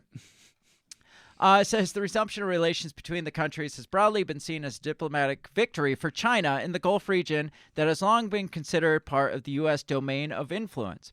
China's top diplomat Wang Yi called the agreement a victory for dialogue and victory for peace and framed it as part of China's constructive role in facilitating the proper settlement of hotspot issues around the world. Sounds like they're stepping into some holes that the U.S. left. But remember, before Trump went out, he was trying to negotiate all those peace treaties. And of course, we knew it was self-serving. Mm-hmm. But maybe it was to circumvent China from getting in there, right? And then Biden reversed all that shit. And China's like, all right, well there's an open door now. Maybe Biden was, through Hunter, was just like, we'll step back on the Middle East, and you guys take control over it. Like, we're tired of spending money there. Right. We're tired of it. It's your turn. And China's like, it sucks, but yes, we will take this from you. We can take up the mantle. Yeah, we'll take this burden from you. Here it is. Talks about Yemen. That's it. The two countries have also supported opposite sides of a civil war in Yemen, which has been described as by the UN as one of the world's worst humanitarian crises. Saudi Arabia has, however, been engaged in direct talks with the Iran-aligned Houthi movement, and an unofficial ceasefire appears to be holding. Damn. So not only is China kind of facilitating the peace between Saudi Arabia and Iran, but Saudi Arabia and Iran are kind of facilitating peace in Yemen, which nobody thought would ever be possible. Yeah. So it seems like Saudi Arabia is the peacekeepers that the U.S. claimed to have been for the last 40 years, which just fucked everything up. Yeah. China's like, we're going to go in. All we have to do is say, we won't blow your countries up. Right. Just get along. And they'll be like, well, I guess if you're not going to blow our countries up, maybe we can work out some kind of agreement here. Right. I mean, it's very low bar that the U.S. set to be the dominant But I mean, influence. Again, the United States is always kind of pushed against Iran, and they've kissed Saudi Arabia's ass. And maybe that's what they needed, was China to come in, who had no real interest other than the fact that they want their territory for the Belt Road. What do you suppose? Why do you suppose? I could see why Iran would be in on this and why China would be in on this, because Iran has all these sanctions on them by the U.S., and China would be like, hey, we can front the bill, and Saudi Arabia could front the bill of the oil. What do you think? Why do you think Saudi Arabia is in on this? Well, maybe it's because, again, they see China as the big dog on the block now, right? Maybe. You know what it really is? Oil. It's a big fuck you to Joe Biden. Oh, fuck yeah, That's what it is. Because remember, before the midterms, yes. Joe Biden's like, you will not cut back on oil production because I need gas prices to be low for the midterms. Saudi Arabia just did that last week too. Well, Saudi Arabia's like, screw you, that's not gonna. And Joe Biden's like, if you do this, we're not sending you missiles. Yeah, stand the fuck by if you do this. And they're like, all right, go for it. So yeah, I think a big thing is a big middle finger to the U.S. and specifically Joe Biden. It's like, we don't need you. Right. Yeah. You can't tell us what we can produce. The other fun part about all of this is how this basically makes U.S. sanctions worthless. Yeah. When other countries are like, it's a workaround. We'll back you up. Yeah. Because I got this one. This is from Middle East Eye, and it says the Saudi-Iran deal. So this was actually a few months ago. This was back at the end of March, I guess. So a few weeks ago, they were already in the works, forming some sort of deal. And then China stepped in and gave them the boost, I guess. But it says the Saudi-Iran deal shows how U.S. sanctions strategy backfired. Yes. I mean, I've always thought that. It's like, well, the U.S. ain't going to... Well, what's stopping them from especially going to China, where China wants to step in that role in the region, in the entire world anyway? It's just like, don't worry, I got your back. Yeah. Oh, Russia, they're cutting you off? Don't worry, I got your back. I mean... Yeah. It goes from being the big daddy role of everybody cowers to dad. Oh no, dad's home, to like a divorced parent scenario. It's like, no, you can't do that. Well, mom said I can't. Like stick your tongue out at dad. Dad's just like emasculated. It's like, okay, you can. But a part of this also is because I believe Saudi Arabia is looking to digitize their currency and get away from the U.S. dollar as well. And that was a big movement that they did a couple months ago. And so, I mean, it looks like to me, at least, Saudi Arabia is looking to do a total break from the U.S. Says the deal between Saudi Arabia and Iran. So this is from the one that says the sanctions backfired. The deal between Saudi Arabia and Iran reached this month is the culmination of years-long attempt of rapprochement and has shown how the U.S. strategy of sanctioning countries like Iran has backfired. In the deal signed earlier this month, the two countries agreed to reopen embassies and missions on each other's soil within months and committed to non-interference in each other's internal affairs, according to a joint statement issued with China. The deal ended close to 10 years of no diplomatic relations after Saudi Arabia cut ties with Iran in 2016. That's not close to 10 years, that's 7 years. Christian Coates Olkerson, a Middle East fellow at Rice University Baker Institute for Public Policy, said that while the timing of the deal had come as a surprise, Riyadh and Tehran have been working towards reestablishing relations for several years. Ulrichsen said the motivation of the Saudi side had come as a result of a lesson learned following former U.S. President Trump's maximum pressure campaign, in which the U.S. reinstated wide-ranging sanctions on Iran while also exiting the 2015 nuclear deal by Washington. Signed by Washington, Tehran, and world powers. So apparently they kind of were in talks after Trump was like, no, we're getting out of this nuclear deal. It says, while Saudi Crown Prince Mohammed bin Salman had called on the U.S. to assert more pressure on Iran in 2019, the kingdom's oil facilities were attacked by a drone strike, which was blamed on Tehran. The attack led to a 50% drop in Saudi oil production. Trump said this was an attack on Saudi Arabia, not on us. He was drawing a distinction between U.S. interest and their interest. So Trump kind of pulling back on the relations, which I don't think, obviously that didn't have everything to do with it, because then Biden comes in and it's like, no, you will do what we say. And Saudi Arabia's like, no, screw you. But remember, with Trump, we were not as dependent on Saudi oil either. We were pumping a lot more of our own. Says you saw the Saudis suddenly realizing they had to adopt a set of policies that reflected their own interests. Gee, countries waking up and realizing, maybe we should think for ourselves instead of aligning ourselves with the United States. Gee, we can do this on our own. I mean, we make a lot of money for the U.S. What if we just kept that money for ourselves? And you'd be like, whoa. Every 4 years, we have to change how we do shit. Why do we even worry about them? This Z guy's been in power forever. Let's stick with him. Right. For Iran, U.S. sanctions had a more direct impact on Tehran's willingness to look for other outlets and paths outside the realm of American financial system. Gee, who would have thought? Put sanctions on me, we're going to go find it from someone else. Since Washington reimposed sanctions on Iran, they have had a crippling effect on the economy, including steady inflation, devaluation of the Iranian rial, and declining global domestic production. Days after the deal was announced, Saudi Arabia's finance minister said that Riyadh could begin investing in Iran very quickly. The deal allows Iran to turn around to the West, to the U.S. and its allies, and say, look, ultimately, you're never going to be able to isolate me in the way you did prior to the nuclear deal. Dina Estefanieri, a senior advisor for Middle East and North Africa for the International Crisis Group, said during an online webinar. Says the U.S. dollar has dominated the international market for decades and has a major hold over international finance in both investing, funding, and trading. Because of the dominance, the U.S. has used policy of sanctions against its adversaries, from launching an embargo of Cuba in '62 and sanctioning Saddam Hussein's government in Iraq to imposing sanctions in Iran and Syria.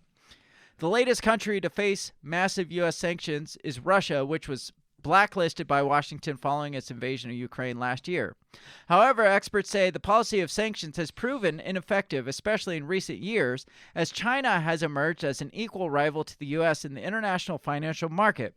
Saudi Arabia, for example, reportedly is considering pricing some of its oil sales to China in yuans. Boom. I would advocate that it means that the U.S. has to rethink its approach, particularly towards the use of economic sanctions, which I think are backfiring more and more. So what does the U.S. do? I mean, they got to stop, obviously, being the power horse, stop just throwing their big dicks around. The problem is their dick's not so big anymore. That is the problem. They're finding that out. Yeah. Again, it's kind of telling. It's kind of like a metaphor for the emasculated father here in the United States, like the powerless emasculated father. Like the U.S. is the emasculated father. Absolutely, it is. And these countries are sticking their tongue out, rightfully so, sticking their tongue out at the U.S. But again, I mean, look at how irresponsible we have been with our own economy, right? And then we're going to try to go and tell other people how they do shit. I mean, it just doesn't work that way. Derek says, you're saying that China is the cool stepdad? They are. No, China is the naggy mom. I don't know. Probably. China could be the cool stepdad. I think China's the cool stepdad. Probably. But it's all a lie. It is. He wants to send the kids off to private school. Probably, yeah. I mean, it's all self-serving for China, fuck but yeah. if they do it in a more diplomatic way, then... And how is it any different from what we did? Well, because it's in a more diplomatic way. Well, They're just not going in there and blowing shit up and saying, we own this, bitch. Right. Because Z knows he doesn't have a big dick. He's Chinese. He can't swing nothing. Now, I mean, good on these countries for pulling back and serving their own interests. Does it suck for the United States? Absolutely it does. Does it? I mean, maybe we should rethink our whole strategy in the world and realize that we shouldn't be at war with all these countries because less and less countries are supporting it. And like we talked about in the first half, you're going to find out that even our allies are going to stop supporting us. Yeah. And everybody is out in it for their own. Yeah. Like NATO only exists for self-serving matters. It's like, well, we're going to exist in NATO because the U.S. has a lot of military power, and so they will always protect our interests. Right. They're not in it. No country, I don't think, is in it to help the other countries. No, they're only in it for their own protection, their own financial gain, their own whatever. The U.S. is only in it because we have this nice barrier between us and all the other countries, known as Europe and NATO. Right. Right. So and that they will throw all their resources at it before the U.S. even has to. But when these countries start to realize, what happens when China comes knocking on Europe's door and they're like, hey, I can offer you a better deal. Right. You don't have to fight any more wars.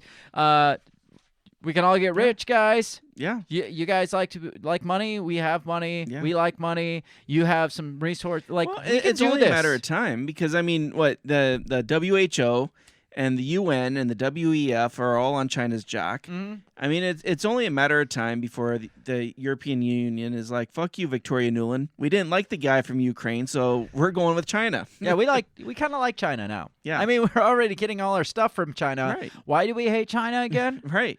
I don't remember because they make us rich with their cheap child labor. So right. I don't know why we hated China in the first place. I mean, we kind of hate you. Yeah, you make everything harder for us. You make everything more expensive. You got your unionized labor, and you know you don't let little kids work in the freaking lithium mines. There's nothing wrong with the little lead paint. So I feel like obviously the U.S. doesn't have the power it once had. No, obviously, no. I think it's fair to say our standing in the world, even though we say America rules, we're the number one, whatever, rah-rah. Right. I don't feel like we have that standing in the world. And it's slowly being Well, again, there is no more moral leadership by the United States. I mean, look at all the shit we've done. Right. And we're quickly losing our financial dominance. Oh, yeah. So, again, when the dollar collapses, we're fucked. It's over. We're slowly stripping away freedoms of our own people.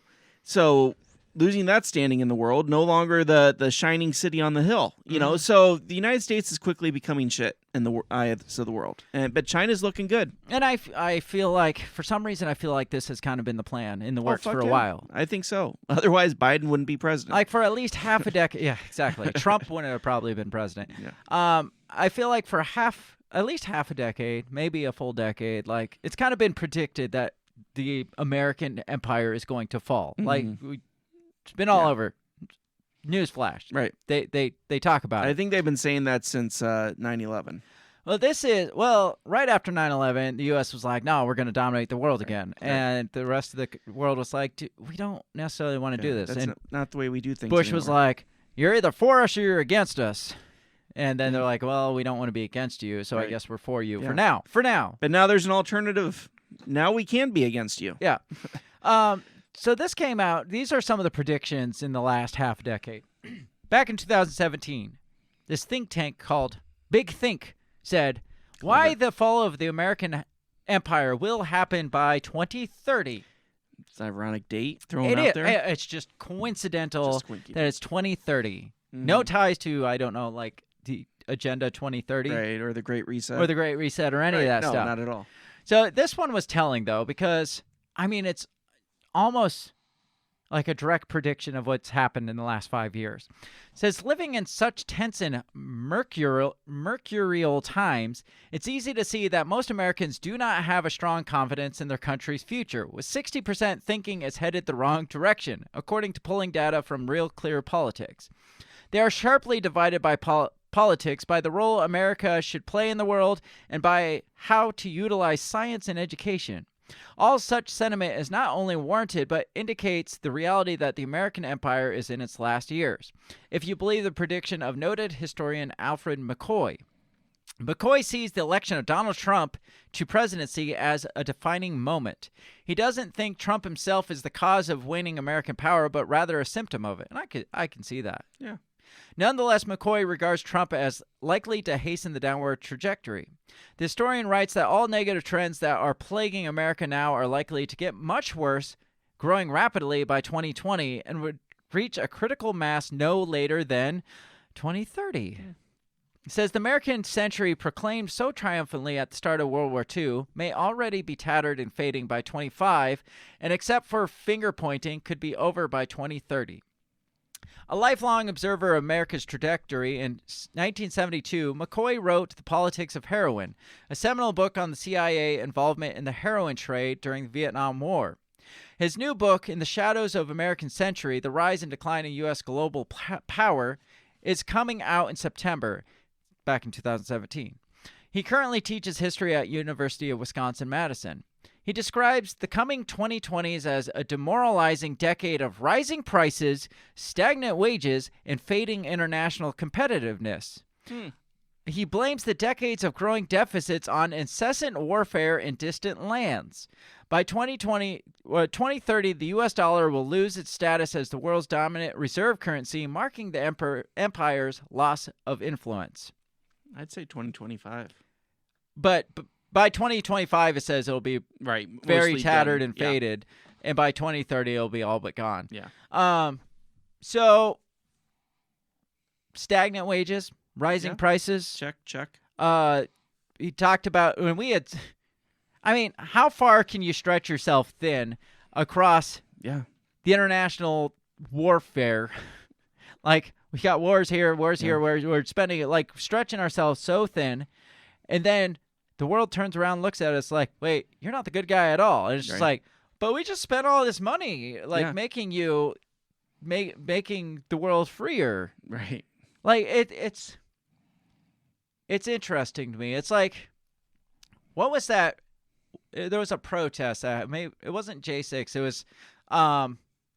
It was the inauguration, I think, of Biden, where everybody predicted that there's going to be this big old thing, and then the only people that showed up were a handful of Trump supporters, and they're all just kind of looking at themselves like, what the fuck just happened? Right. And that's what I feel like. The U.S. is just like this big go-getter, like, warfare attitude, and then all of a sudden they turn around and they're like, where'd everybody go? And everybody's like looking at, like, you guys are the bad guys.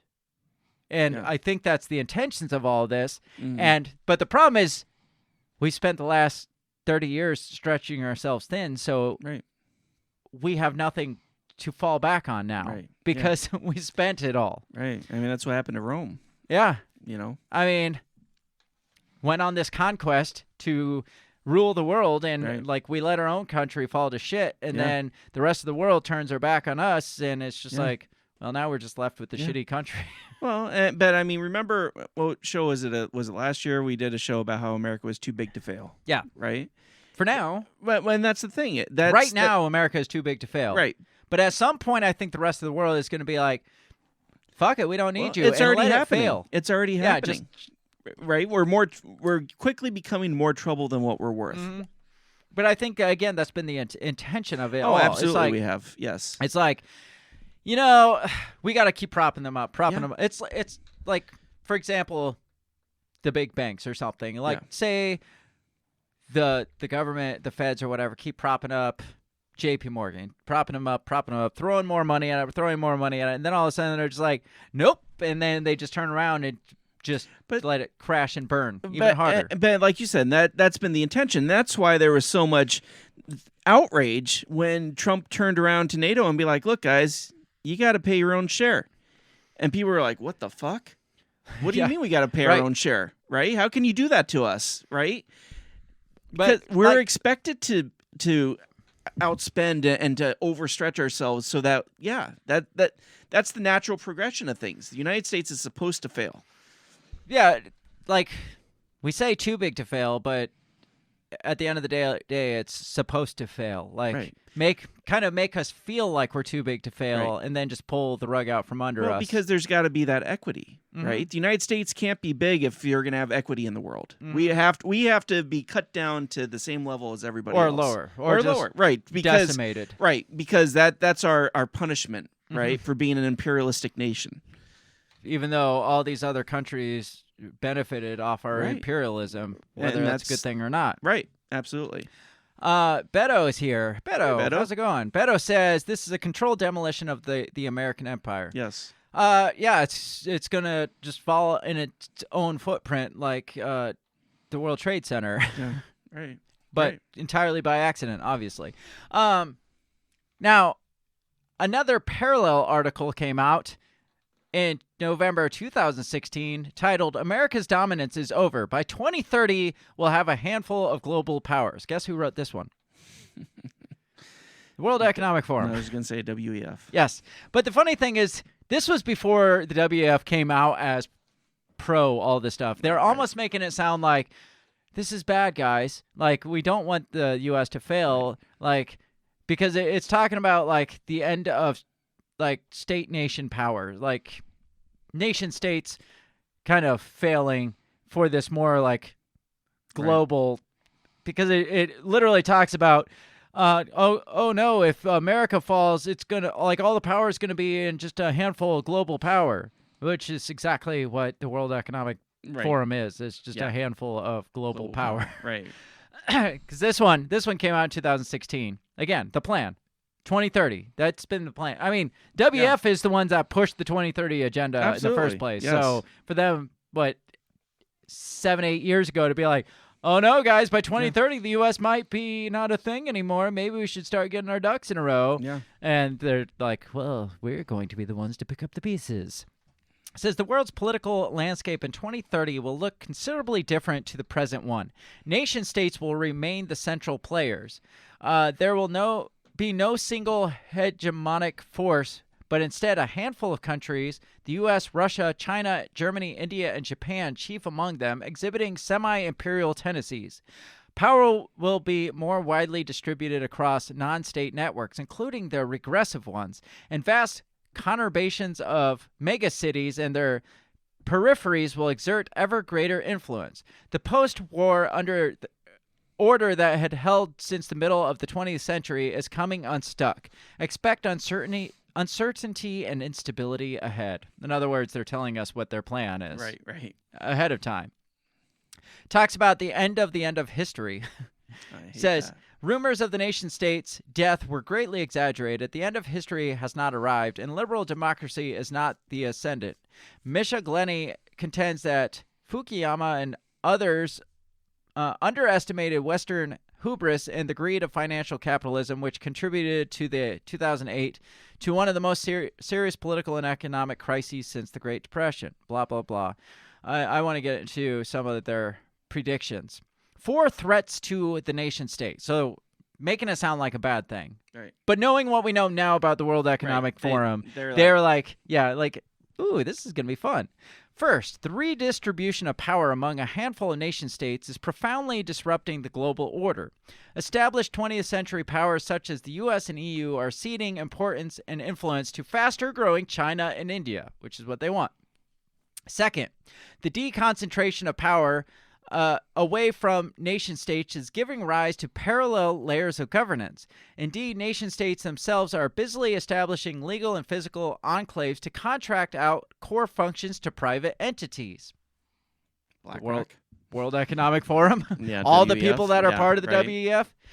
There are already more than 4,000 registered special economic zones ranging from free trade and export processing zones to free ports and innovation parks spread out around the world. See, they're making it as like the titles are like, this is bad, but everything they're saying is like, this isn't as bad as... Is this when they come out and be like, you're going to own nothing, but you're going to love it? Probably. Third, nation-states and parastates will come under pressure from decentralized networks of non-state actors and coalitions, such as the WEF. Many of them enabled by information communications technology. Large multinational companies are already heavily involved in shaping national policy. So are constellations of non-governmental organizations, Council of Foreign Relations, unions, faith-based groups, and others. Working constructively with rather than against these digitally empowered networks will be one of the key tests for nation-states. The spread of new technologies offers up new ways of imagining deliberative democracy, but also tearing it down. Fourth, nation-states are seeing power devolve into cities. The relentless pace of urbanization is partly to blame. Doesn't the World Economic Forum want urbanization? Yes. Like their whole plan is to stuff people into tiny pods, into tiny cities? Yes. The number of large and medium-sized cities has increased tenfold since the 50s. Today, there are 29 megacities with 10 million residents or more, and there are 163 cities with more than 3 million people, at least 538 with at least 1 million inhabitants. Cities are no longer just norm takers, they are norm makers. A new generation of mayors and literally hundreds of city coalitions is emerging, busily ensuring our urban future is embedded in international relations. Not surprisingly, the geography of power is also shifting, with cities increasingly competing with each other and nation-states, including over water, food, and energy. So, I mean, it's interesting how they word this out back in 2016 as, this is looking bad for the U.S., but they're like smirking as they're writing it. It's just like everything that they want. Because then they came out with... Perfect. Yeah, then they came out like, 2019, 20 with like the Great Reset ideology. Yeah, and mentioning all these things as good things. And the urbanization people will be able to live closer and they'll share dwelling and like the 15-minute lives, like 15-minute cities or whatever. Yes. Where you can go anywhere in your little pod. But not nowhere else. Yeah. But that's the thing. The United States cannot exist in a post 2030 world because we can't have the big houses, we can't have the big cars, we can't eat all the red meat we want. Right. We can't have air conditioning. So we have to de-Americanize. We have to de-consumerize. Right. And become more like India and China and those fucking places. I feel like the chess table is being set though. Like we talked about two different scenarios tonight, like two different stories. We talked about the leaks coming out of the Pentagon, which kind of pisses off our allies. We talked about one of our supposed allies pretty much turning on us and going with Iran, going with China. And again, like how many embarrassing, stupid shit does the United States have to be exposed of before all our allies is like, that looks like a better option. Yeah, I could make more money over there. Look at Saudi Arabia. They make a lot of money. They have a lot of oil. Look at China. They're doing pretty damn good. They're doing a bang-up job over there. We can look past their child labor. I mean, we've been doing it for a century, looking past the child labor. But I feel like our leadership, right, our government people, They're being told like, okay, this is what you need to do, and don't worry, you guys will be taken care of. It's gonna work out great. Yeah, right. Or people like Joe Biden, they're just like you get all the ice cream you want. Yeah, it's just like, dude, you gotta like, I feel like some of them, like Trump or like Biden, they're like, you gotta play the dominant person, like stand up to Saudi Arabia. You gotta do this, and it's really just to turn around and embarrass him. Look at that dumbass, you know? Like some of them I think legitimately think that it's like, we're America. We're going to do this. And it's just like, but there are players in the US government that are like getting some kind of kickback from the NGOs that are going to benefit from this. Yes. But Victoria I don't think well, Biden at one point, I think, was in on it because of like Hunter and China and all the Ukraine and stuff. But I think the Biden family, Biden's just too dumb now. Yeah. He's just he just does what he's told, and and he's told he'll be taken care of. Right. So I don't know. Are we on track to lose status by 2030? You think? Oh fuck yeah, absolutely. I mean, what happened? Like what do we do with this? Because we've talked for years. We want out of the world policing game. We don't want to be that. But the problem is, somebody else will step in that role, and it will be China. Absolutely will be China. Right. I mean, it doesn't bode well for us, but does that mean we should the whole reason, like the war on communism or whatever, was basically to maintain our dominance in the world. It wasn't that we hated commies so much. It was, we don't want another superpower being the superpower. Yeah, we want to be the superpower. I don't want that for the United States, but somebody else will be it, and it will be tough on the United States. So then what? Then what? Yeah, either you become the superpower or you deal with the backlash. And and again, we're at a place where I feel like America needs to be punished, is what I feel like a lot of the people, even our leadership, believes. Right? We can no longer be the dominant country. We have to back off and let someone else take it. So do we? I mean, from the standpoint of we should not be the world police, do we just back off and let somebody else take it over? I mean, what do we do? What should we do? Because I don't want to play this world politics game. No, I don't either. But unfortunately, I feel like it's unavoidable. I mean, you either take the helm and be the bad guy, or you back off. And America is the bad guy. I'll say that.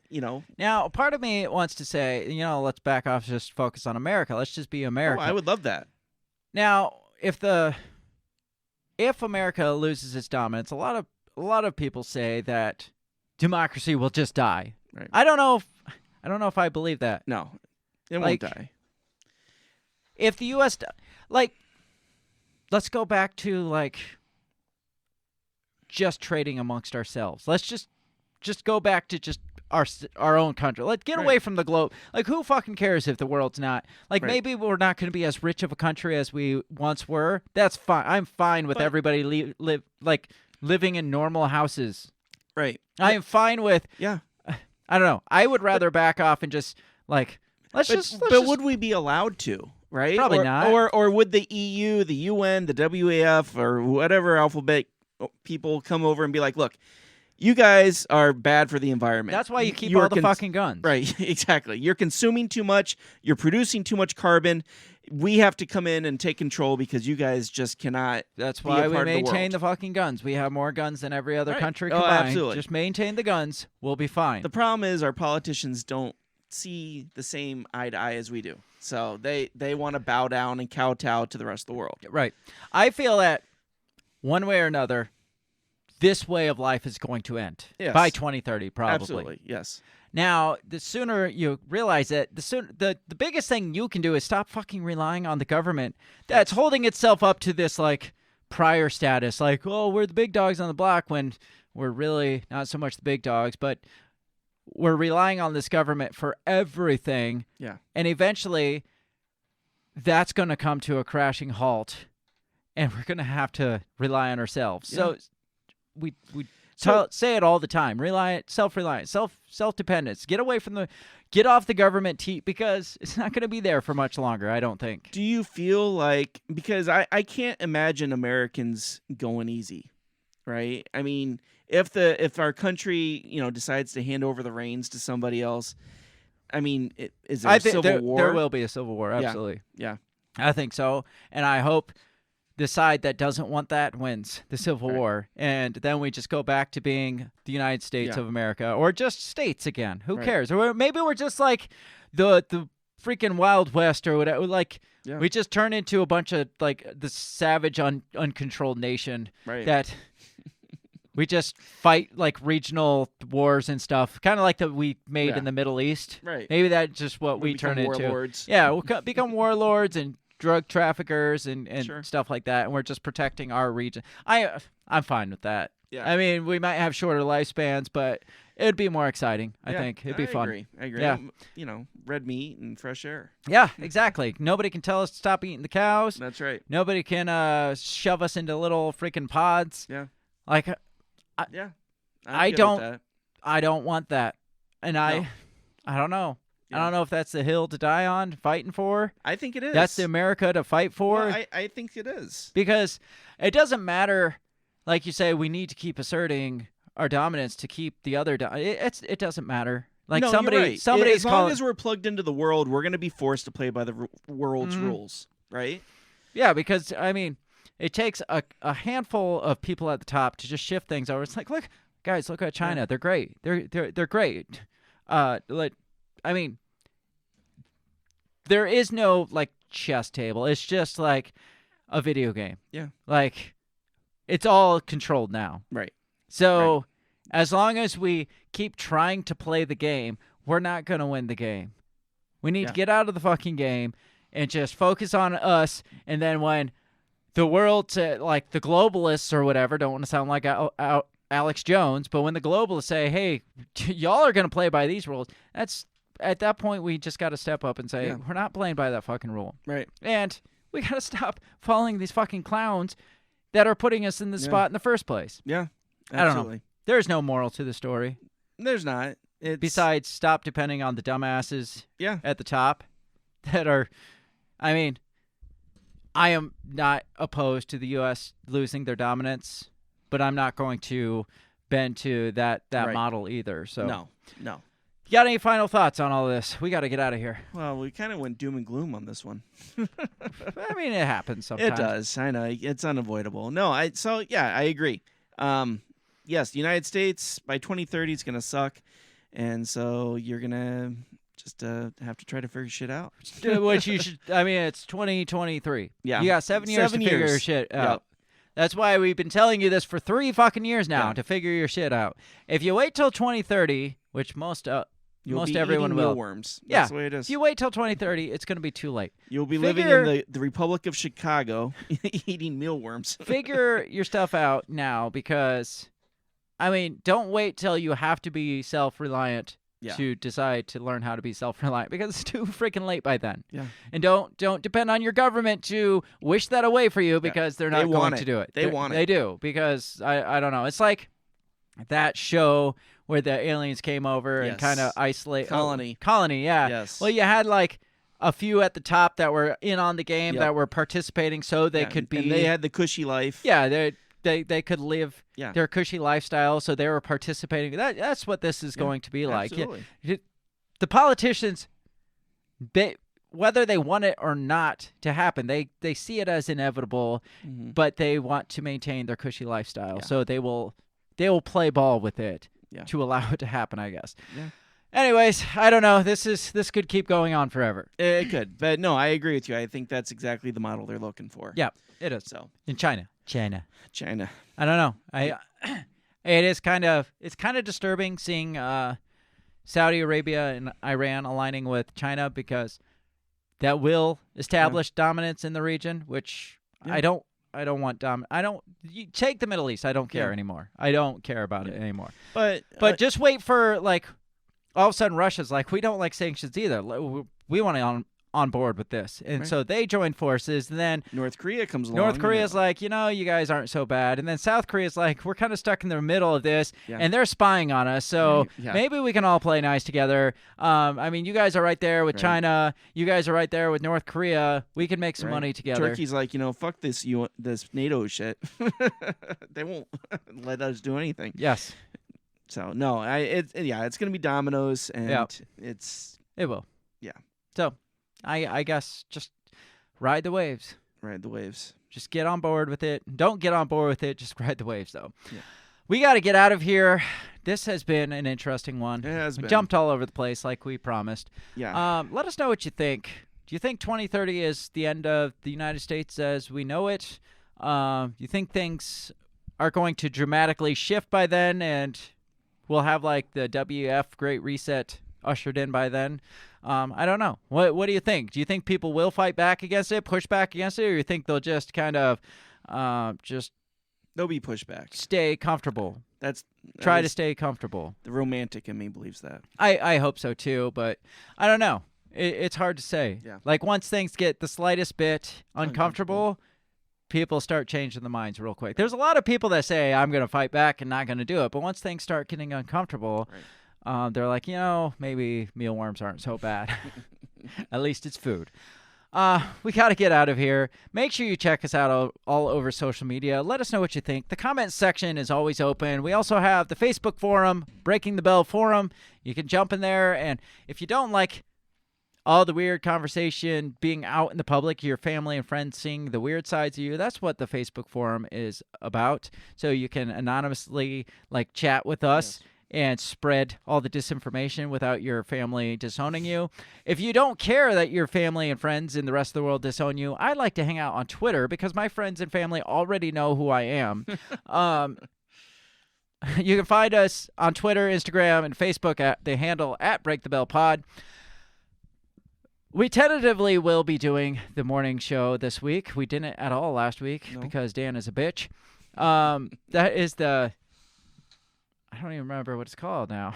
The Two Scoops Morning Show with me and my brother of the System is Down podcast. It has been a long night. That's tentatively Tuesdays and Thursdays at 7 a.m. We just rant about morning stuff, and it's short form. You don't have to sit through 2 hours and 15 minutes of this. It's just short form. Get to hear us bitch for 20 minutes, 30 minutes tops. Tuesdays and Thursday morning, 7 a.m. tentatively, if we feel like it. Otherwise, be back next Monday night for another awesome show, because that's when we will be on, and we will hopefully be an awesome show. We will be an awesome show. We will be an awesome show. Yes. 7 p.m. Central Standard Time every Monday night. We stream this live. So if you're listening in the future, jump into those live streams, jump into the chats. We like more participation. Yes. So join us. Thanks for everybody who was participating in the chats tonight. It makes things interesting. So have a great rest of your week. We will catch you next time. Peace. Goodbye. The Break the Bell podcast is brought to you by you. So pat yourself on the back, because without you, we would be talking to ourselves. A special thanks to our Patreon members, Justin Zielinski, Remzo Martinez, Stephanie Parker, and T.O. Jacobson. A shout out to our sponsors, Run Your Mouth Coffee, the On the Run podcast, and Goulash Media. If you'd like to help support us, visit patreon.com/breakthebell or buy our garbage at breakthebell.bigcartel.com. Get back here next week and let us continue to invade your ear holes. And as always, never stop talking.